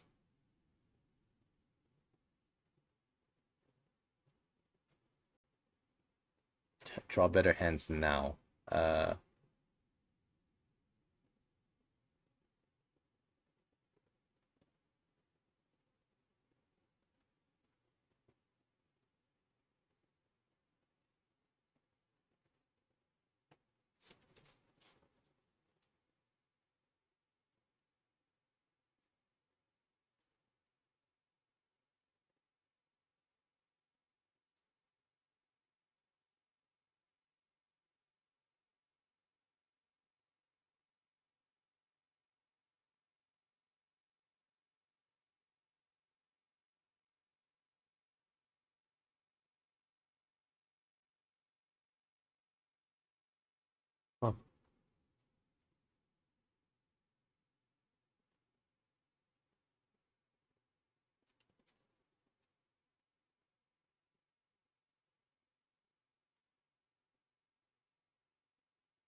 Okay, so he's doing.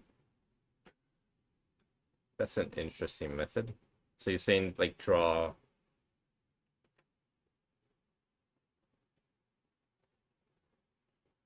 grids. Let's follow Big Boss Man Marco Bucci for a bit. Okay, so let's do 3 lines, 3 lines.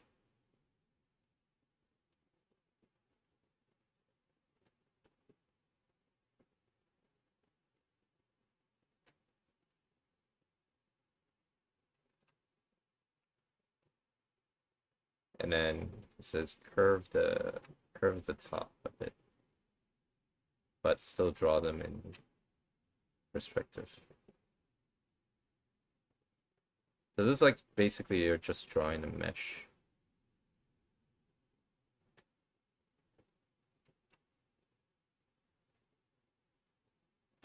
And if we speed up, we can take this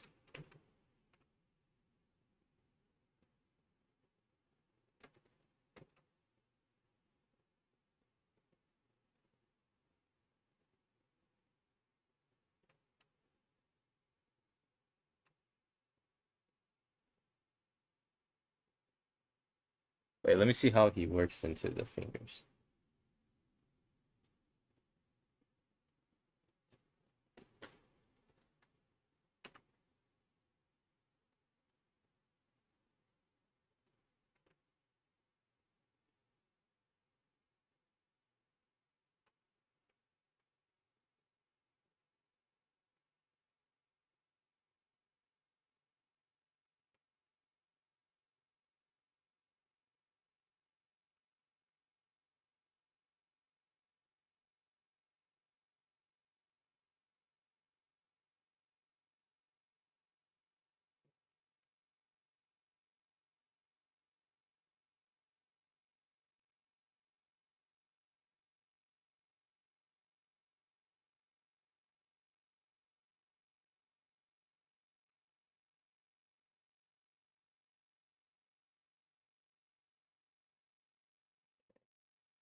Okay.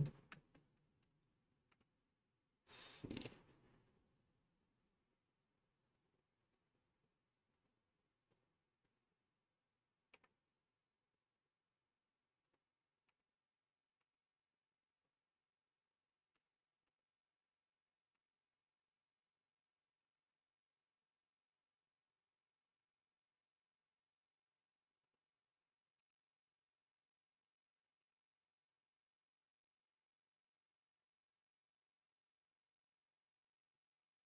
So these are at least Marco Bucci's approaches like structural.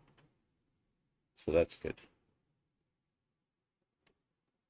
But he still doesn't tell you that you need very accurate perspectives. Well, he does mention it like foreshortening and stuff, but I think people don't emphasize it enough.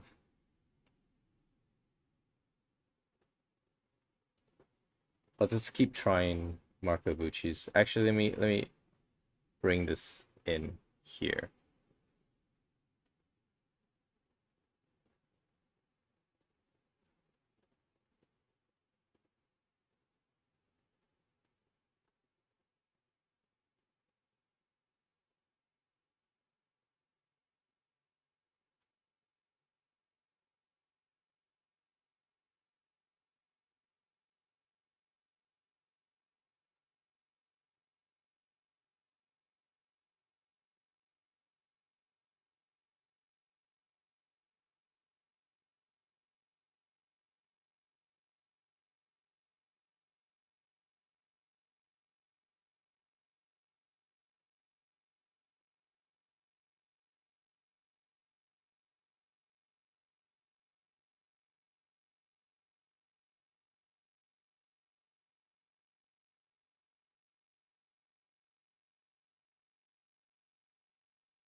Okay, so the method that he draws is hands is very similar to how I draw hands.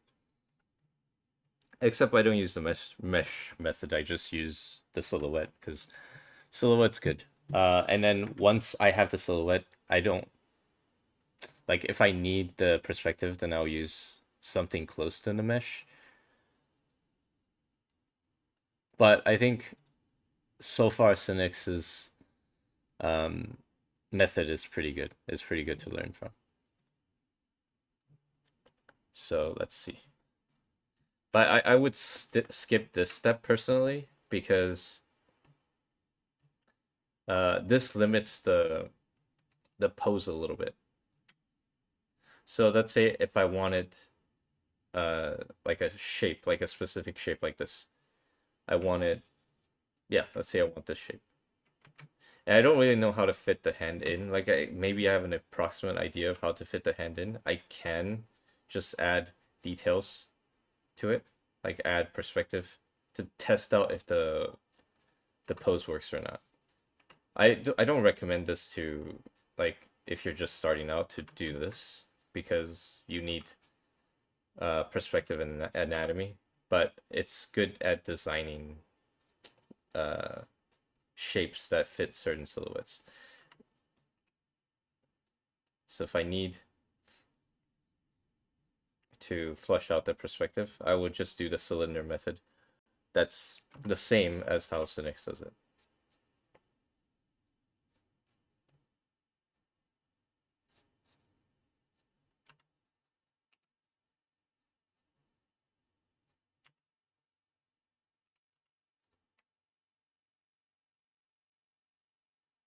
But because I'm focusing on the silhouette, the pose usually look a little bit more natural instead of stiff. So let's do, because the way that he does it is like with mesh, which he emphasizes is really good for flow, but I think the silhouette method is even better for that.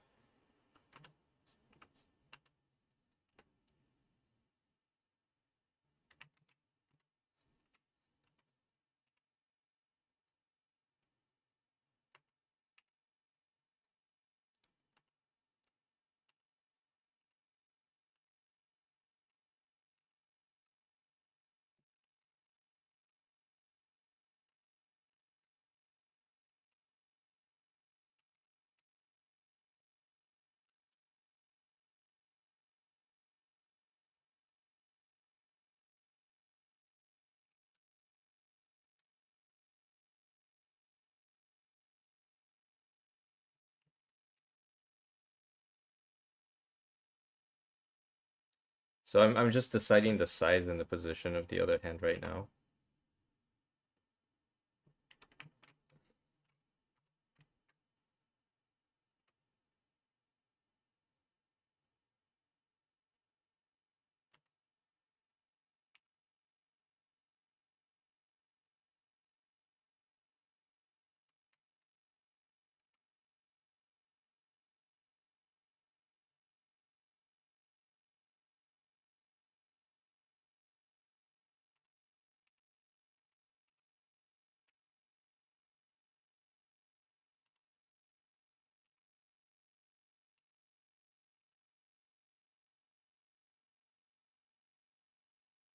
So this is all I need for deciding a pose for the hand.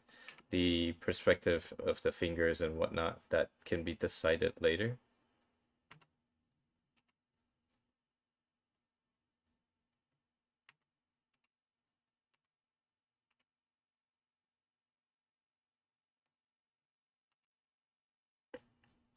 And if I decide to change the perspective of the finger, then I can just adjust the length to match the foreshortening of it, but still maintain like the overall silhouette.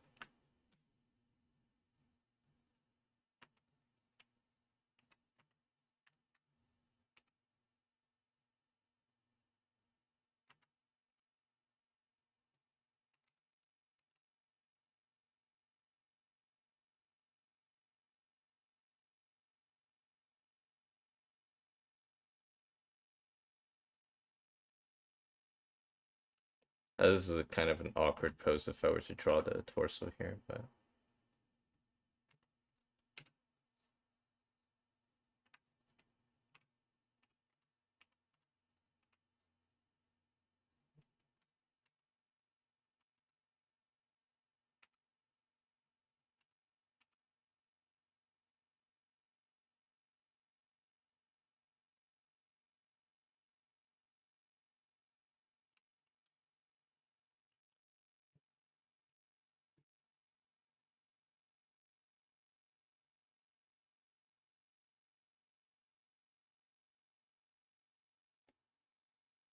ever leave the VODs up. I'll probably leave this VOD up for on YouTube.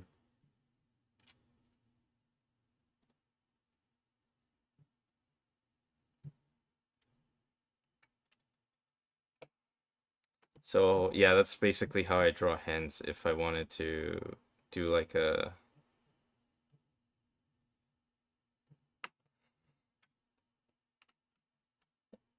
actually I don't just do hands by itself, I do the whole silhouette. So if I do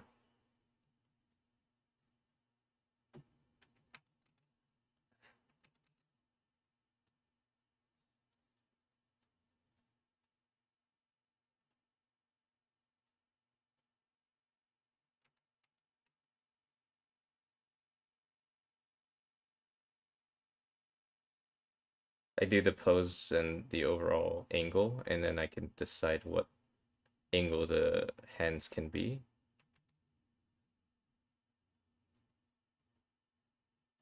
And then I can decide the silhouette for the hand. Or at least make up some potential silhouettes for the hand. So like that.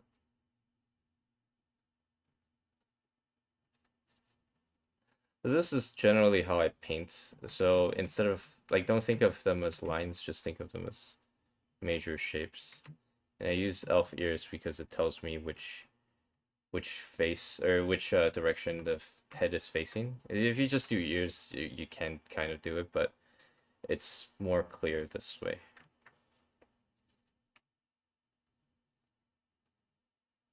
So now I have the pose, I have the hand directions, and I can add in like cylinders to see what the exact angle is for my arms,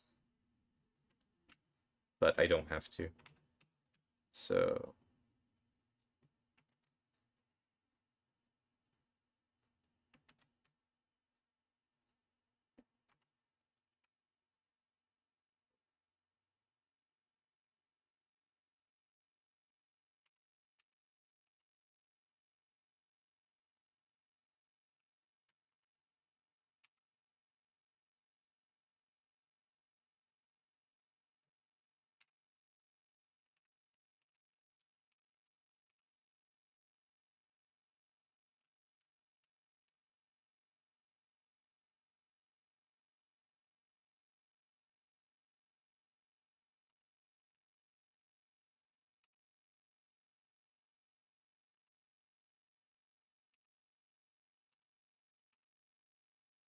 I'm doing adjustments based on the anatomy now and a little bit of the perspectives. So I know the fleshy part of the palm that's on the thumb side is about here. So the thumb needs to come forward a little bit.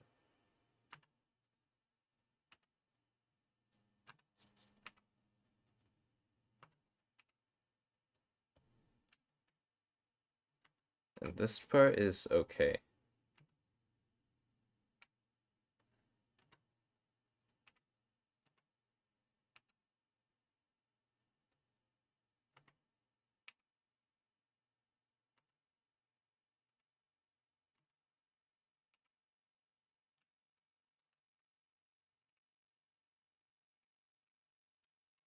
Actually, I want this to face up.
So I do these sketch structures after my silhouette's established. If I do it the other way around, then it gets really stiff, which I think most people use guidelines like that, and then it gets really stiff.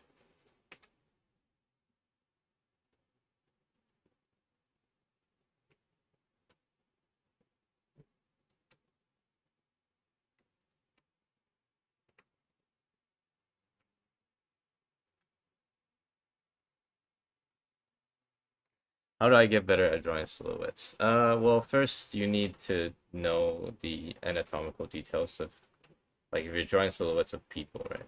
And that just means a lot of anatomy studies and perspective studies. So the other aspects of good silhouettes or nice looking silhouettes, to me at least, is shape. Like if you like the shapes of what you're drawing. So it could be starting from something like a really simple random shape. Like, is this a nice shape? Can I make it a more like a cooler shape? Let's say I want it to be really sharp but really fast, like a fast, sharp shape. Then I can just clear up some of these ambiguous parts. And that looks like a faster, sharper shape. And I can keep modifying this. Maybe that's a little sharper, maybe a little faster. That's a sharp shape. And if I wanted to, let's say I do a circle with a like a sharpish corner. How do I make this a fluffier shape? I don't actually know the answer to these. I'm just making them up. So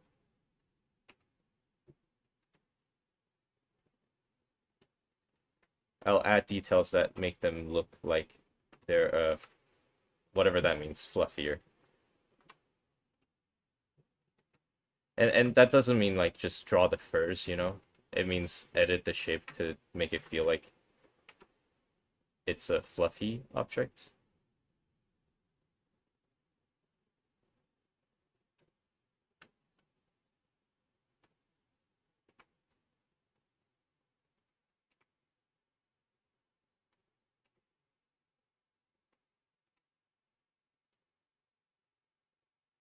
And if I want that shape and I want to make it more rigid, so rigid means structure, I could start adding like strict perspectives to it.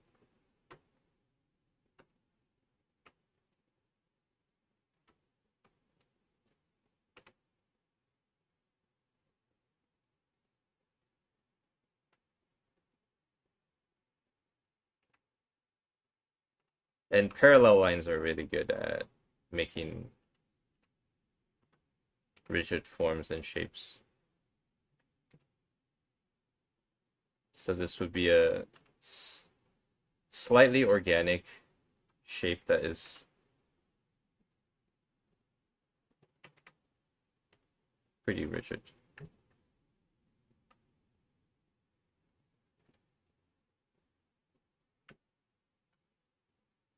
So I do this sometimes, and it's like it's more on the abstract side. If I feel like uh I know how to make a shape a certain feeling, like a circle versus a fast circle,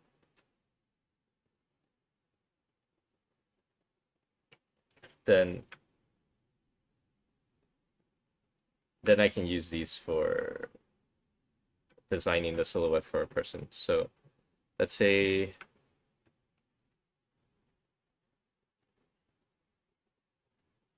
this, I feel like it's a kind of a fast shape, and I can make it into a like a action-ish pose. I can try. It doesn't always work, but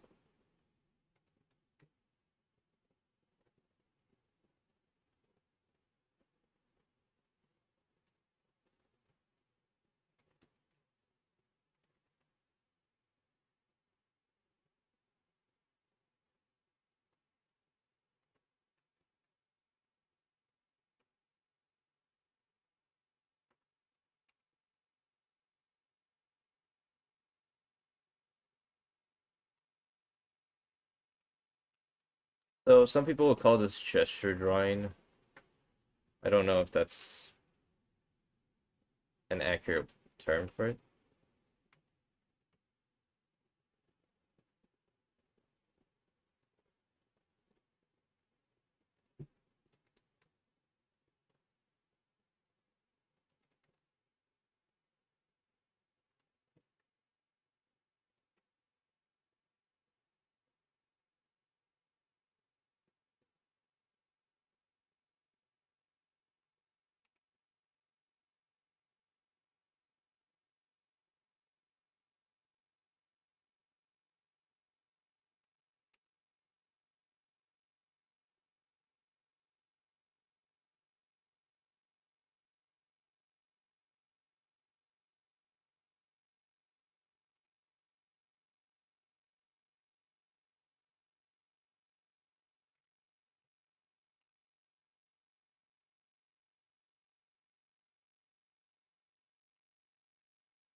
Kind of want to make the pose unbalanced.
And then the other thing I try is like stick figure.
Yeah, so a lot of times I start with like a stick figure because the stick figure helps you a little bit with the silhouette, but it also gives you structure really, really fast.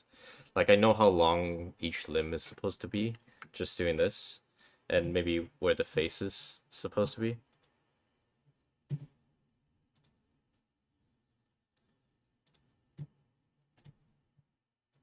and then just draw the rest of the figure. It's only a matter of like perspective and anatomy. So those those are simple because like people say anatomy as if it's like a really hard thing. It's time consuming to study, but there is a set of right answers. Whereas something like, oh, I want to make better art or I want to make art that looks cool. That's really difficult because that has a lot of different approach and answers.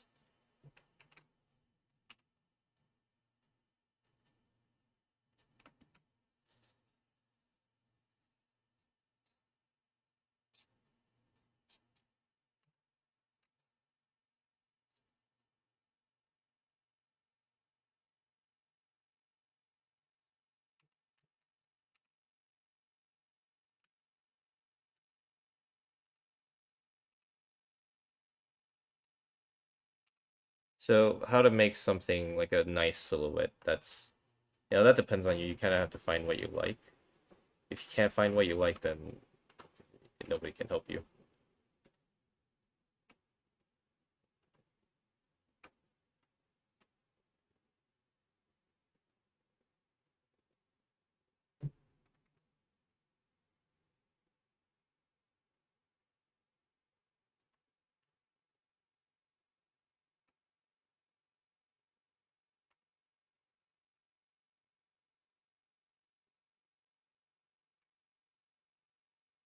And then now I can work the details instead of too early. If you start working the details too early, then you risk having a bad silhouette.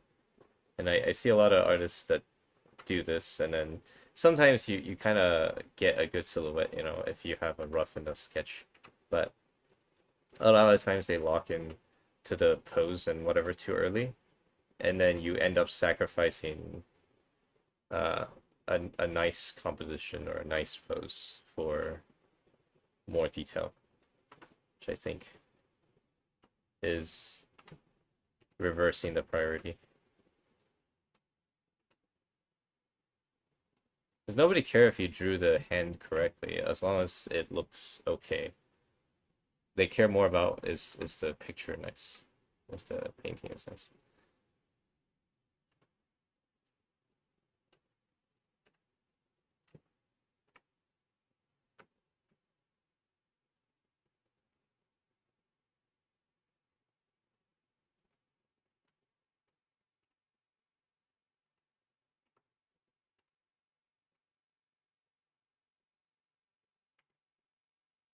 Yeah, this is blackout with the wings.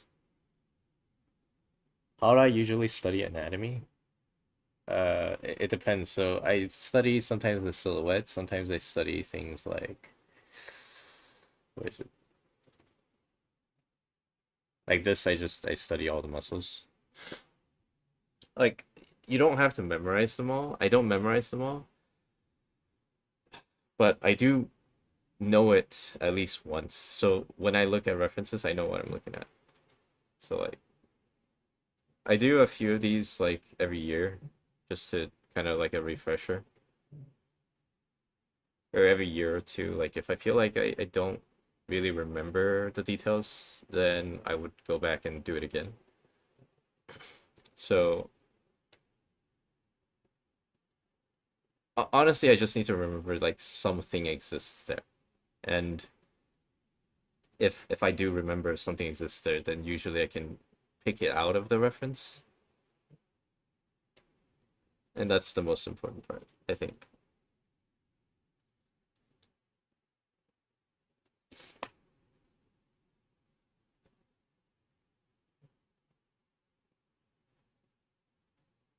Like, you have to know what you're looking at when you look at references because a lot of the times the the problem is not understanding the reference structurally, then pulling the reference is useless. So here is the tubularosity of the knee. I know which side the shin, the exposed bone of the shin is facing. So I can draw them as cross contours, but this is really an anatomical detail. And that helps me know where the twist of the lower leg is. So if I know this is twisted this way and this is all not as twisted this way, then I know which way maybe where the toe might be facing and which way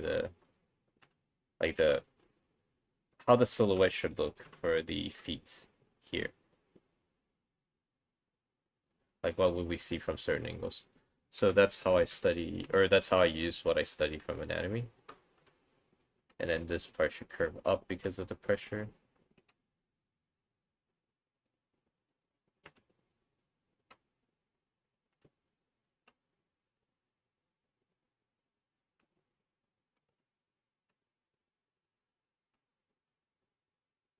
This is a pretty stressed position.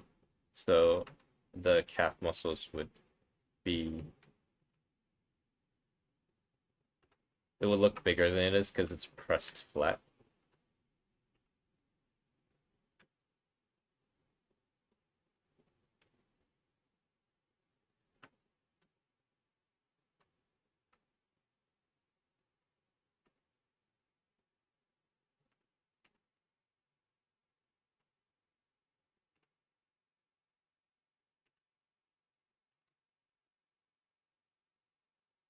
I should be higher, I think.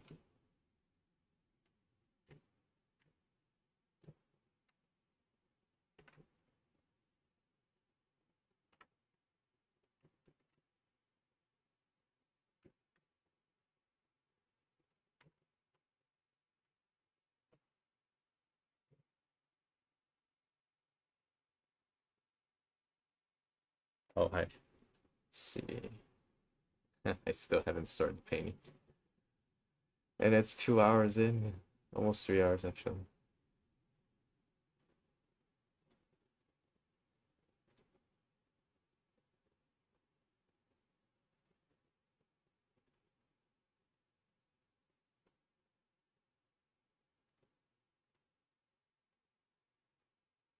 Alright, let's paint something real quick. Because I don't want to forget how to paint.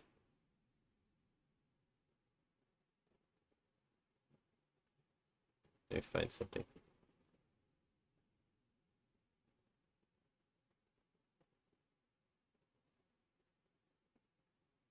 There's so much AI stuff on Pinterest now.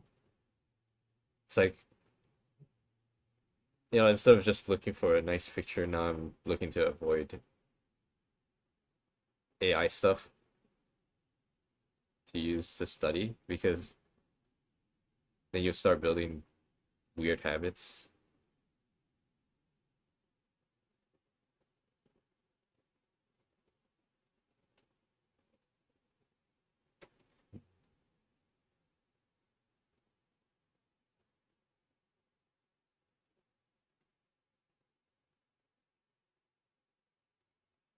Like for example, uh if I were to study and I grab one of these references, this is AI, obviously.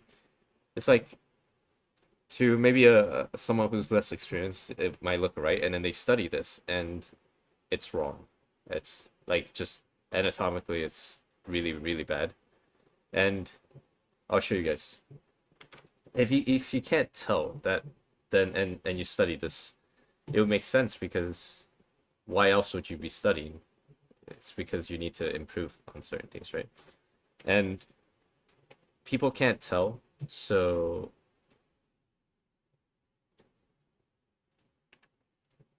if they look at this reference, they might think, okay, if I just it looks good to me, then I can just study this, right?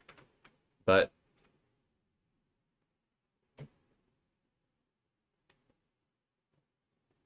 this distance here from here to here is way too big. And you can see it from the ear, and you can also see it from the chin. And there's some stuff about like the chin perspective being a little bit weird. That's kind of nitpicking, but we can see the difference between uh the anatomy by doing this. Doing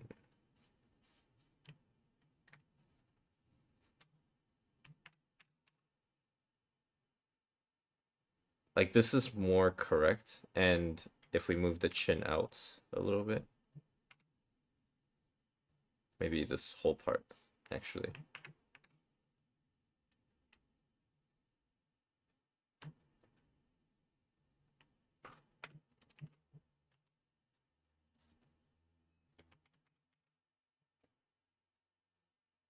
What?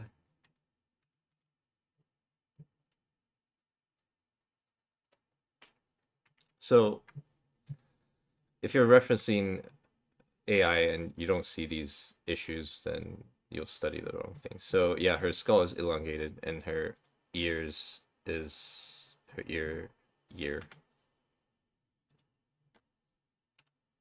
is pretty whack as well.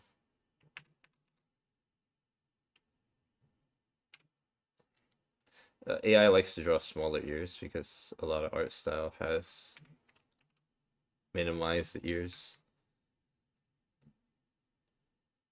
So this would be a little bit more anatomically correct, but then what's the point of studying, right? Like if you just drop an AI image and you know you can't trust it. So that's the original. And then here's the corrected anatomy. But if you only look at it like on its own, then you might not be able to tell that it's really, really weird. And I have to dig through these things, like just figure out which one's AI, which one's not. And some of them, to be honest, is really hard to tell.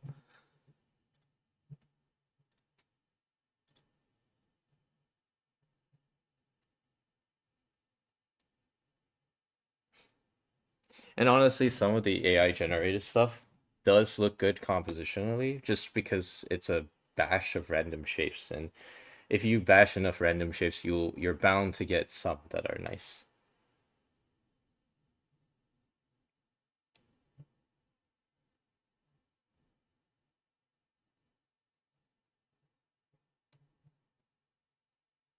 Such a mess.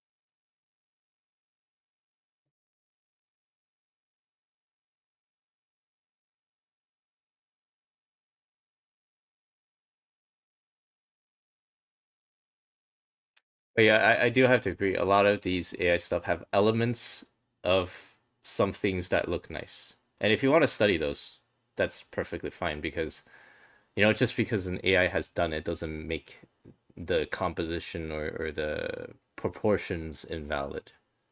Like if I see a nice face that's generated by AI and there's some mistakes, I have to I have to like fish out the mistakes in my head and figure out why I think it looks good. And that kind of practice comes from traditional studies of faces. Like let's say you do Lumis and you study Lumis and you study anatomy, then you can look at like it doesn't matter what the source is. You can look at a face and say, I like these aspects of the face and I want to learn from it. Um, so it's not necessarily, don't if you see AI image, quickly turn your head away so that you don't, I don't know, corrupt your mental library. But you have to pick what you take in.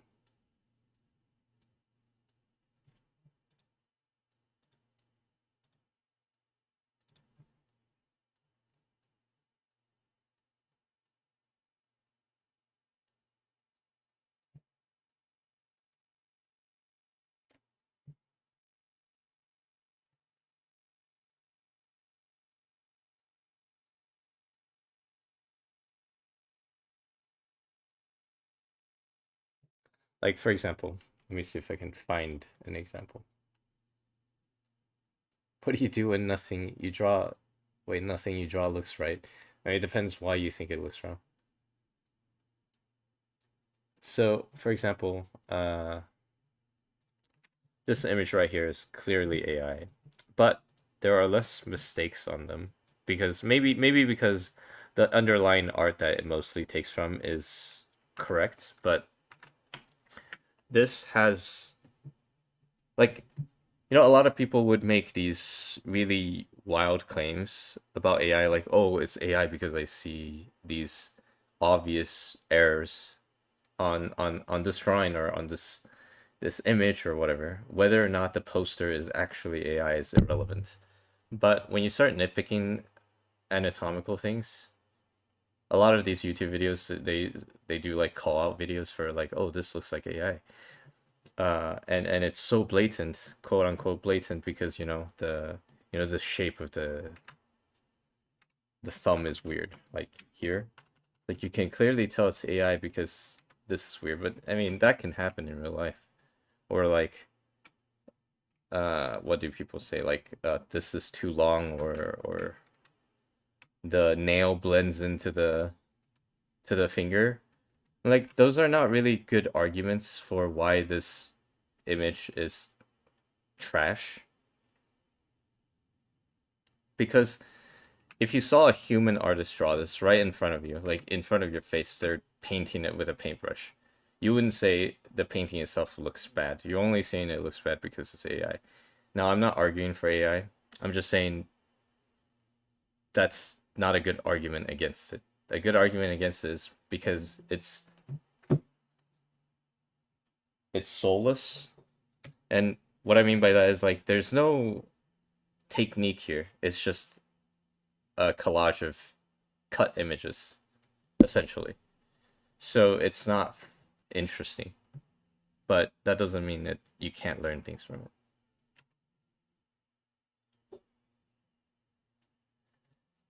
How did you start out painting? Because I'm a beginner painter. So I'll paint something right now. Is that a lot of people, including artists, are starting to struggle to tell what AI is and is not. Yeah, so even at the early ages of AI, early stages, there are combinations of shapes that looks good. And you can learn composition and color palettes from an AI because they're randomly generated. Essentially, a lot of it is random. But to be angry at it just because people are losing jobs, it's like, okay, yeah, you can be angry at the companies creating the technology, and but it's you should be angry at how people are seeing it. Like how people are saying, "Oh, AI democratizes art and I'm an AI artist," because at the end of the day, like if you prompt and that's all you do, then that doesn't really make you an artist. I'm more annoyed at that than, the image itself.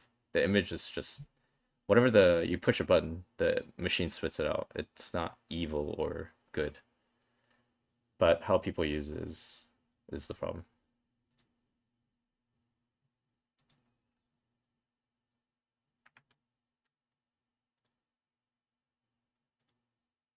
Okay, let me pull some actual reference and hopefully it's not AI, or if it is, then hopefully I can tell what the problems are and not draw them.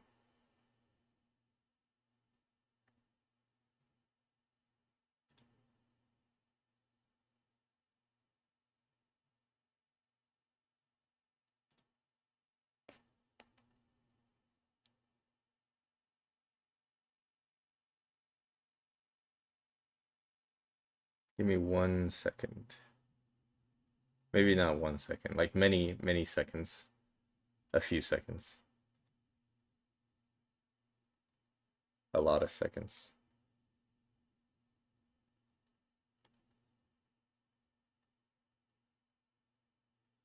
I spent half the time of the stream trashing different techniques for art, for construction.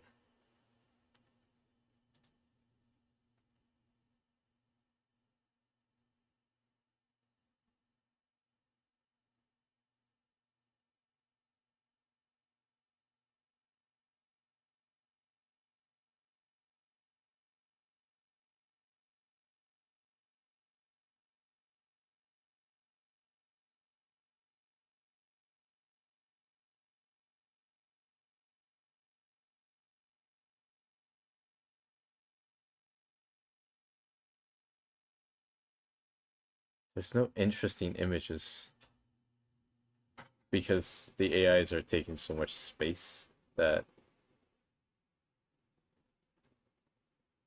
it's like between AI and uninteresting images, there's not enough space for nice actual pictures.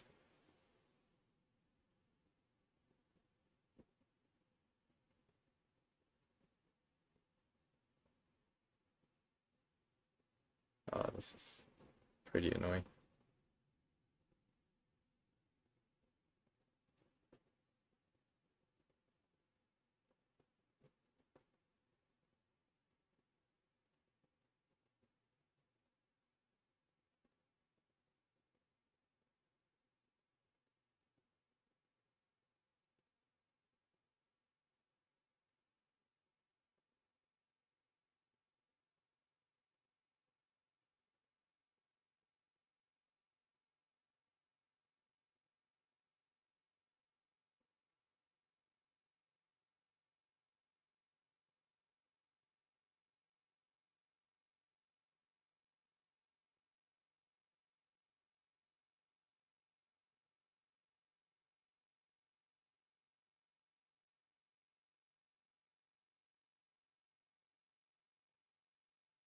One thing that's bad about the Pinterest algorithm is that it feeds you things that are like what you want, what you like.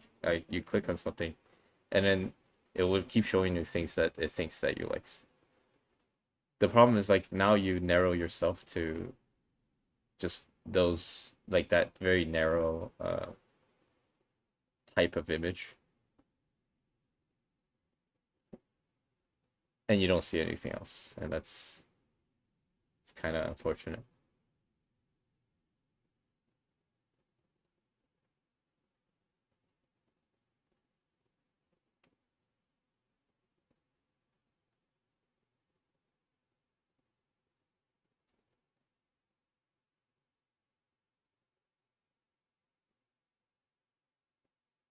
So I know for a fact that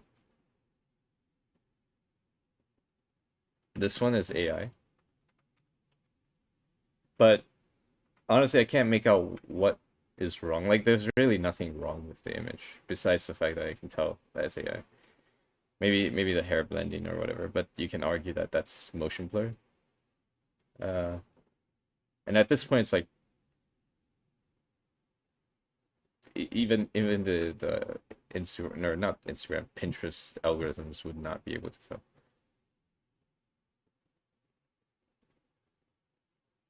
So if I were to reference that picture, like if I were to reference this picture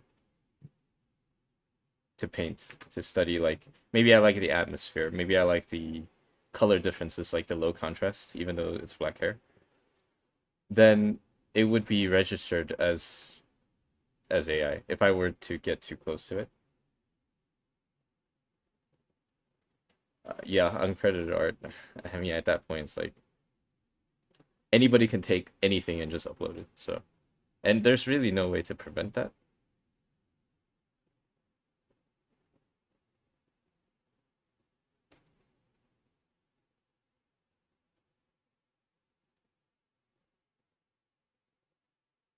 Yeah, but the thing is, there's a slight chance that you could get a picture like this that isn't AI.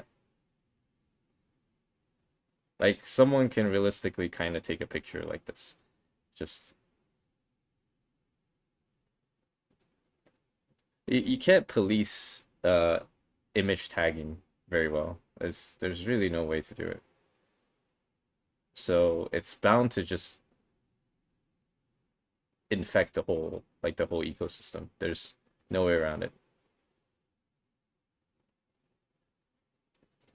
That's like okay, for example, this is a better example. Let's say I like this idea of this image, like tears turning into butterflies and whatever, and the the shaft angle, the shaft head angle from the Monogatari series. Like, does that mean my stuff is trash if I were to use this as an idea generation? Like, if I looked at this image online and I'm like, okay, that's a cool idea, and I don't see a way to change the idea to make it a little better.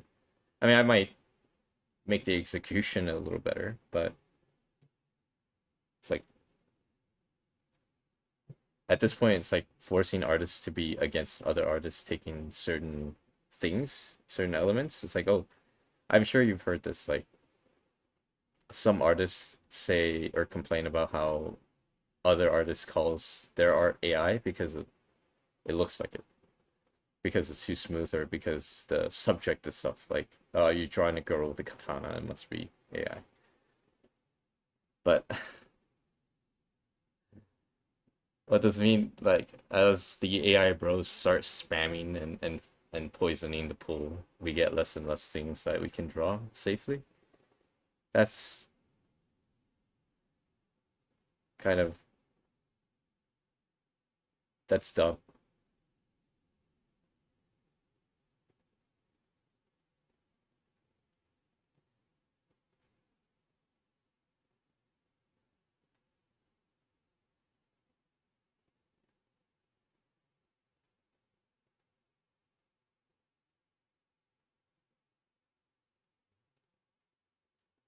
AI image is an aggregator of artist works. Kind of. I don't think it works 100% like an aggregator or like a collage, but a lot of it is, yeah.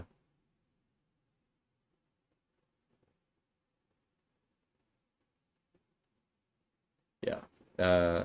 And that's not to give like the argument is bad or soulless, or looking bad and soulless and empty is pointless argument. Yeah, I do agree. So there's also like, how do you judge good art? So a good art, like the AI bros are like, oh, if the image looks good, then it's good. Which there is some truth to it, because like, what if you have two artists and one is famous and one is not, and you draw two pieces of art and they're similar in skill level, but you don't put a name tag on it, like you don't know who drew what. You should be able to judge them independently of the artist that made it, in certain capacity. I don't believe that you have to judge the art along with the artist. It's like, oh, the artist suffered these things and then he made this piece of art, so therefore this art is illustratively better. That's not that's not true. So what do if I wanted to draw sad art, I have to cut my own arm off and experience the pain?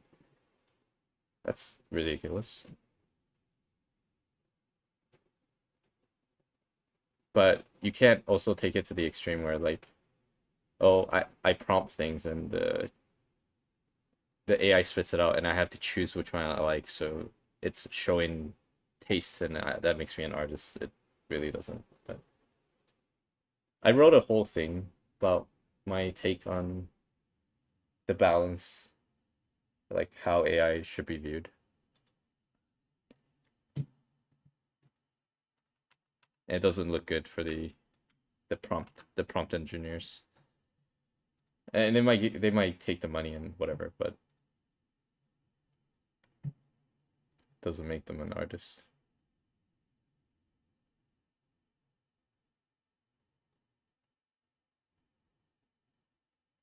I cannot find a single reference that I like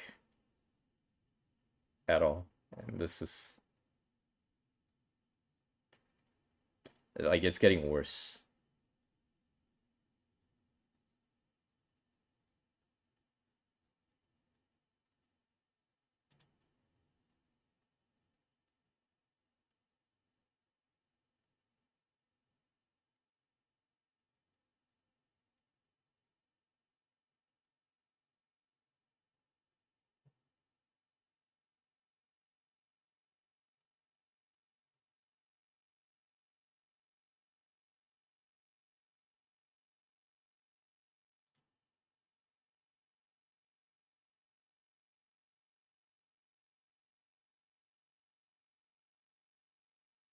And sometimes I honestly cannot tell which one is AI and which one isn't. Not that it's a final deciding factor, but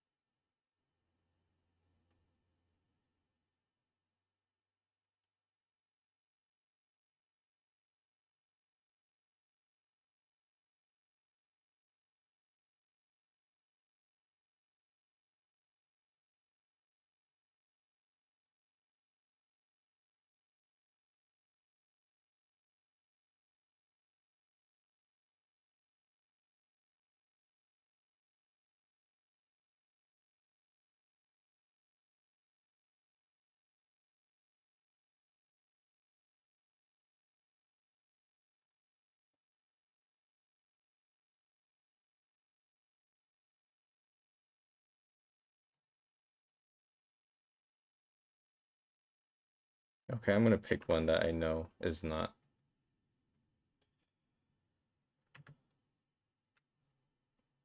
Even though I don't like it that much.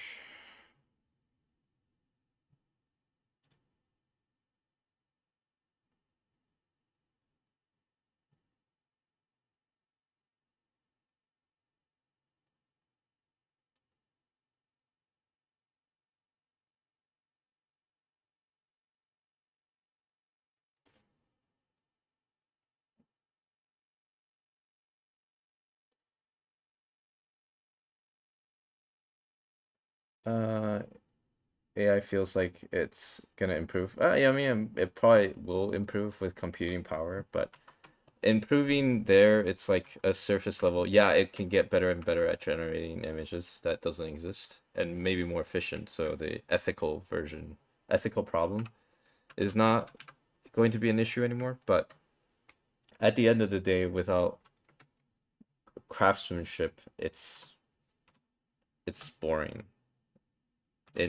Like it can look good, but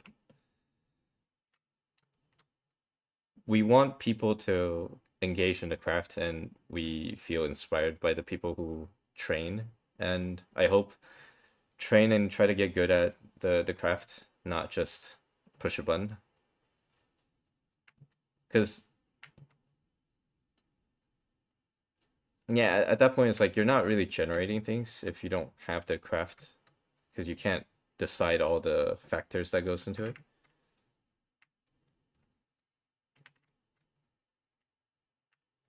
But as an artist, you can decide what goes into a piece, like all the details, and that's I think that's pretty valuable.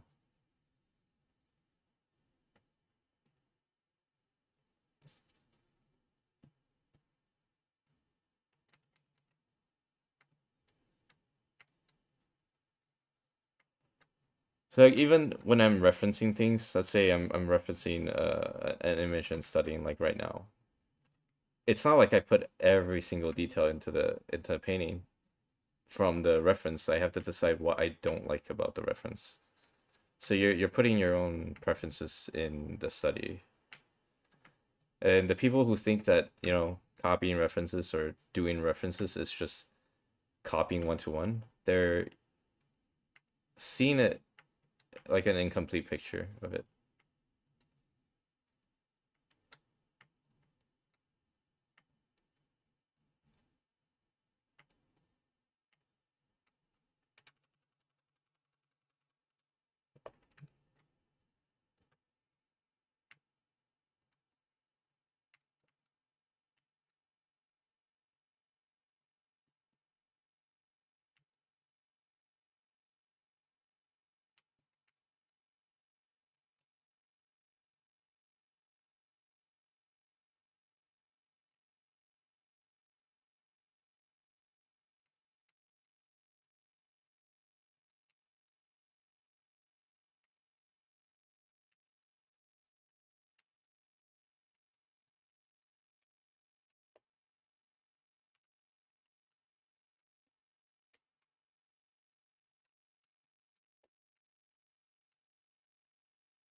You can copy a reference or use a reference to a high level of completion and still call it art. Just because it looks like the reference is photorealistic from far away, does not mean that the piece is not or has to be not artistic. It really depends on the method you approach or your approach to it. Because we simplify the reference a lot and we find methods to get the same expression or the same form. So it's really a artistic choice of how you want to approach the reference. And if like somebody's not an artist, then maybe they don't understand the point.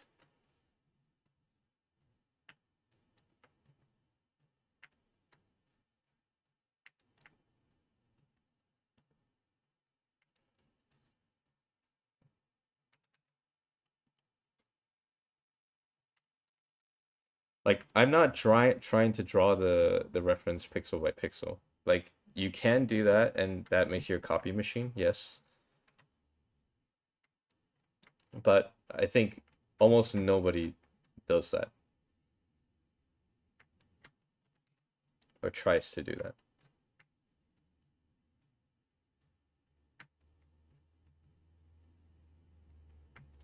So you'll eventually realize that it's really boring, and it's also like very, very time consuming.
So if you draw pixel by pixel, it would take forever to get to this stage where it's like the form is kind of established instead of, you know, 10 minutes. It'll probably take like 10 hours.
Anime, what?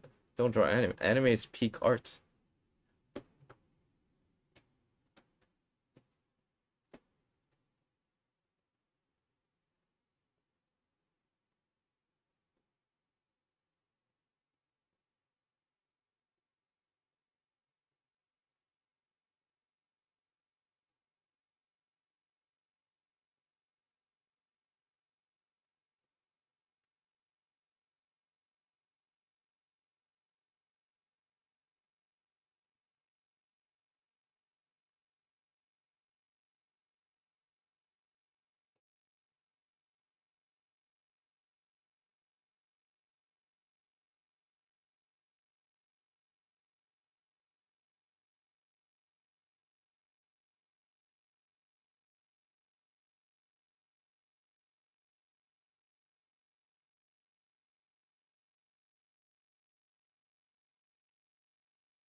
That that actually reminds me.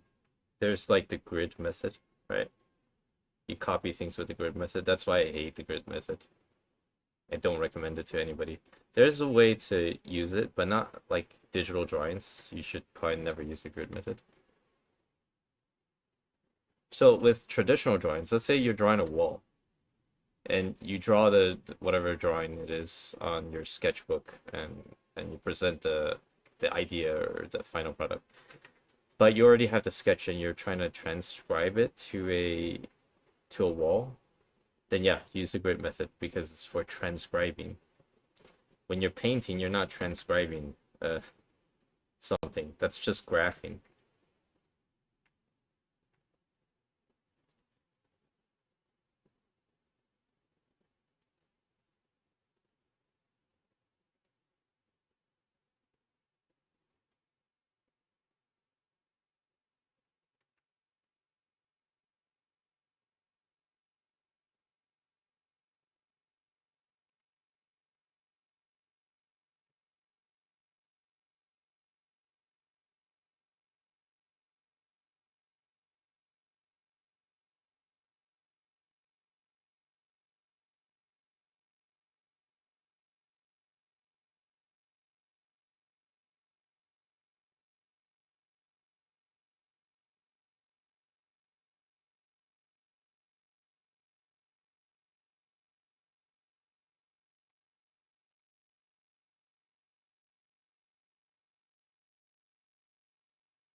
And faces are so sensitive to minor changes in proportion.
You believe in art block, or you think people are just using it as an excuse? I mean, if people don't like feel like they can draw at certain points in their life, like it's just like no matter what they draw, it doesn't feel right.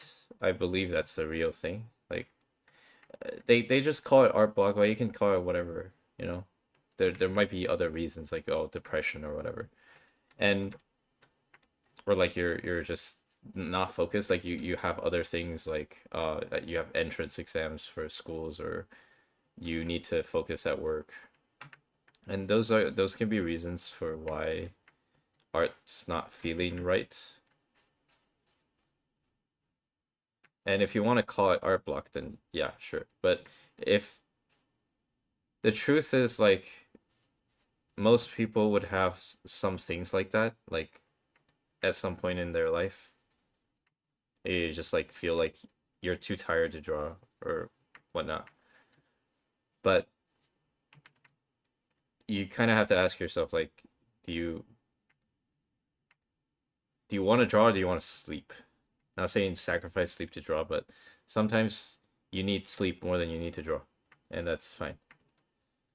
But you do have to sacrifice some things. Like for example, you can hang out with friends and relax after work, or play games, or go to a concert or whatever, and that's less effort than drawing. And if that's more fun, then the truth is you don't want to draw right now as much as you want to just relax and have fun, and that's fine. But you have to realize that it means you don't want to draw that much compared to all the other stuff. And you can't force this. Like you can't just be like, okay, I'm just gonna sit down, force myself to draw. I'll like drawing. Like if you don't like it as much right now, it's fine. If you develop a taste for drawing in the future and you want to draw more and more, then you just end up spending more time on it. It's kind of a it answers its own question.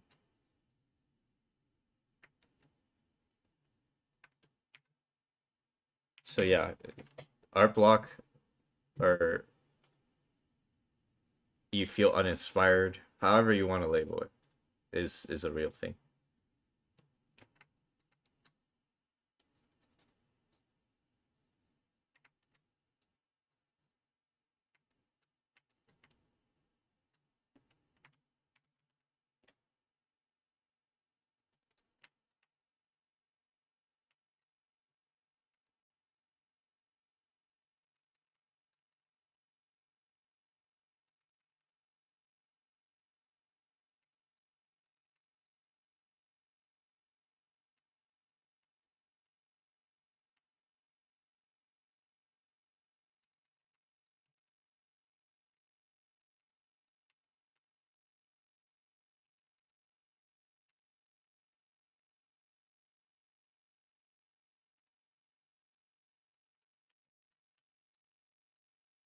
This is why I'll never get bored of portrait drawings because it's so difficult. Like it never gets easy.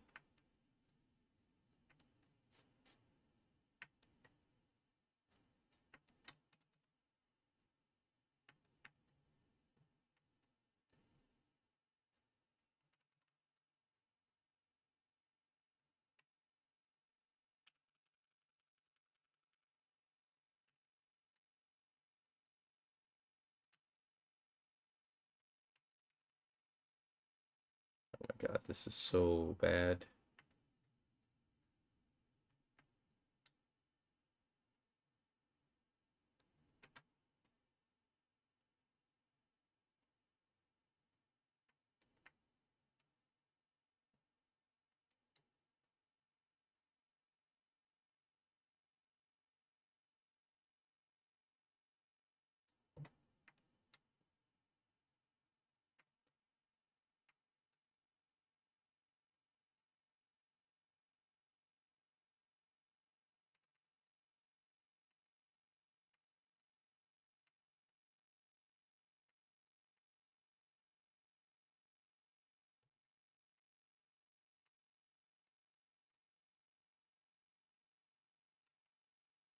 Hmm.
Even being a little bit off.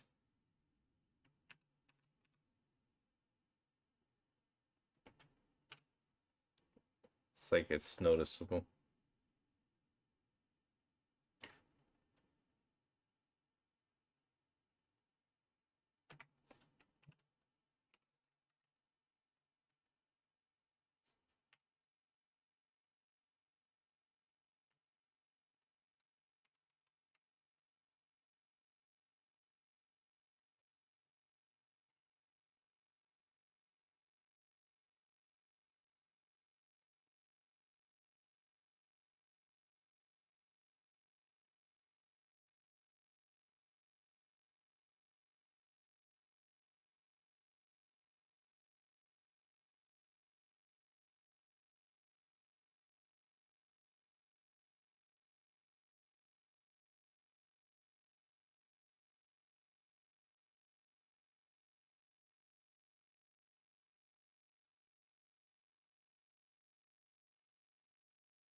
I mean, a lot of Colossal people stream, I think.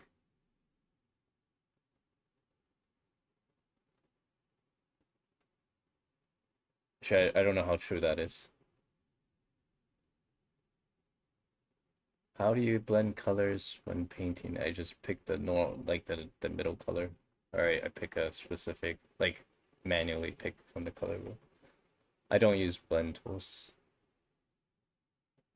Using iPad's okay. The only problem is it's a little too small, so that's why I don't like it.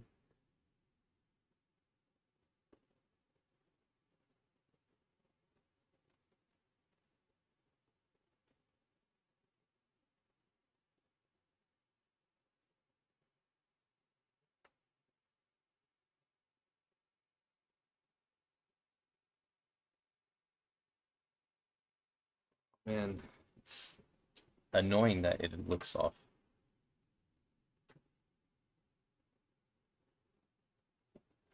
I'll try to fix it.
I feel like I'm building bad habits by being too tight on the painting.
how CSP works on iPad. It's one-to-one UI.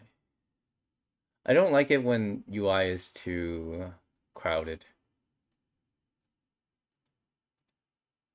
Like CSP has a lot of stuff on iPad. I'm sure you can turn some off, but default is like it's too many buttons. A tip for simplifying references. Think about okay. Charles Spark has a pretty good set of tools, or at least he formalized a bit of the fundamentals for drawing from references.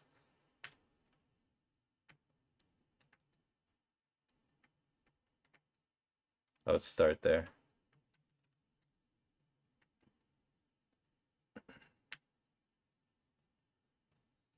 Yeah, I'm trying to do better at that myself, so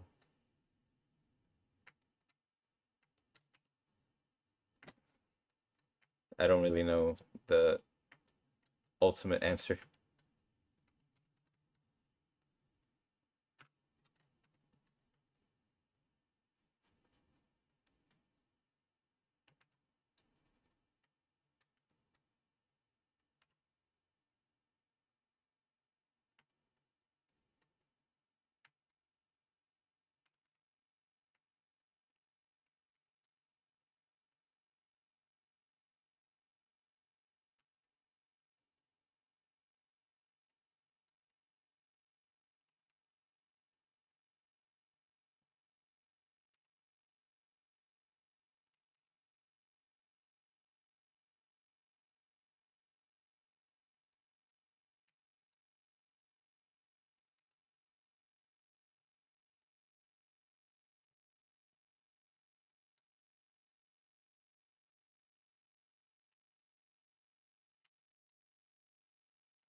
Eye strain for painting. I don't really get eye strains for painting, so I can't give feedback on that. But yeah, that's really all I have to say about that. Don't sit too close to your monitor.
I think I might close the stream soon.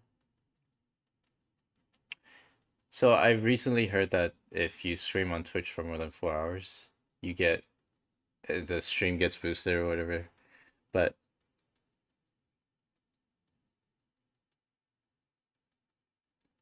why 4 hours? It's so long. I guess they want you to stream as long as possible.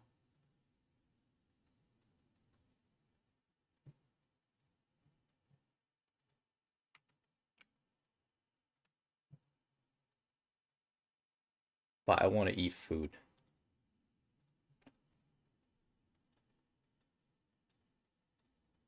Wait, I've never tried running ad break on whatchamacallit, stream on Twitch stream before. Yeah, apparently that's the thing. So the boost or whatever.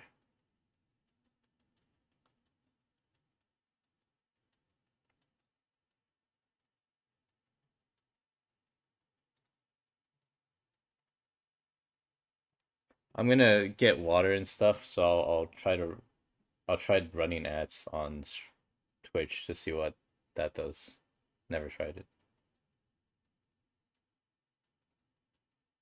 I'll be right back.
Okay, I actually don't like tomatoes as a fruit or something to eat.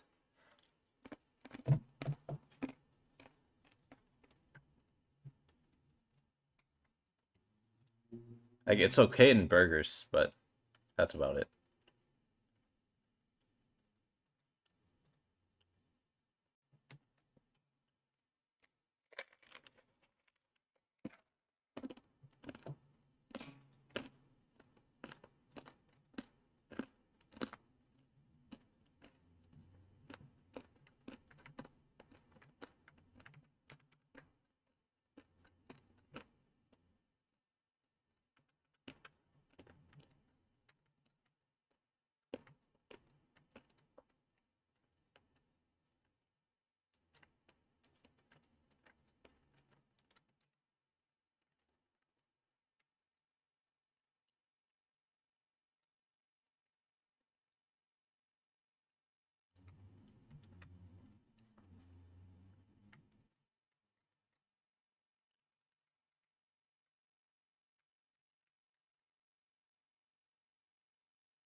So I'm actually thinking about trying to make a living on just art specifically, but I'm not sure what I would want to or how I would want to make the money because like some people sell prints, right? And some people sell crafts, but I don't really want to craft things like actually I do, but I don't want to do like keychains and whatever to sell as like a main source of revenue. But I'm also not huge on like creating YouTube content on tutorials and stuff like Cynics and Proco. At least right now. I might change that in the future.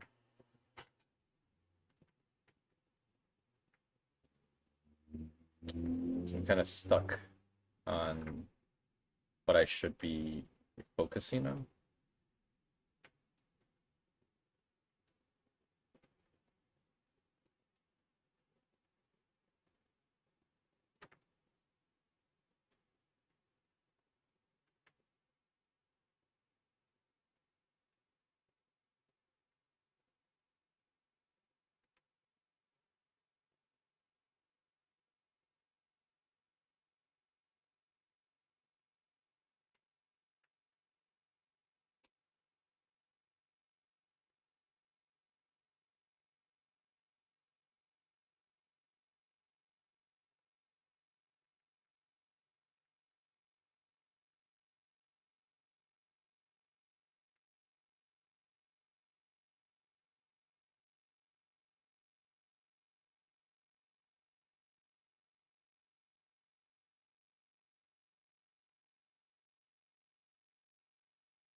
I guess one question I should be asking is like, would I make it as an independent artist?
For beginner, what do you think is better, using multiple layer or just one layer?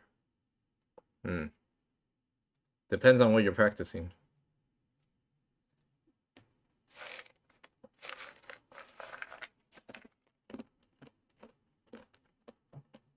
If you want to paint, one layer. If you want to draw like cell shading and stuff, or if you're working on like, if you're working with other people, like doing projects and stuff, then multiple layers.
What do you mean get better at painting?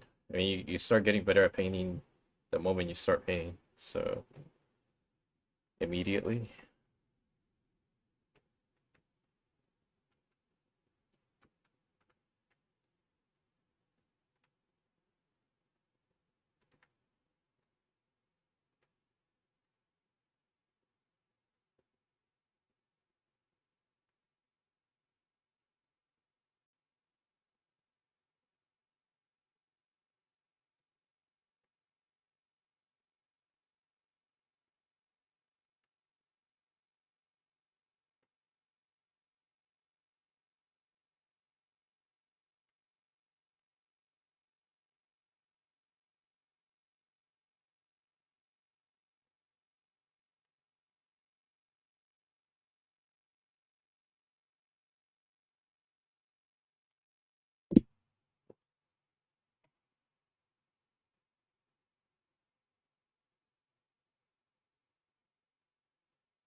Okay, yeah, I'm gonna turn off the stream and maybe go grab some food later.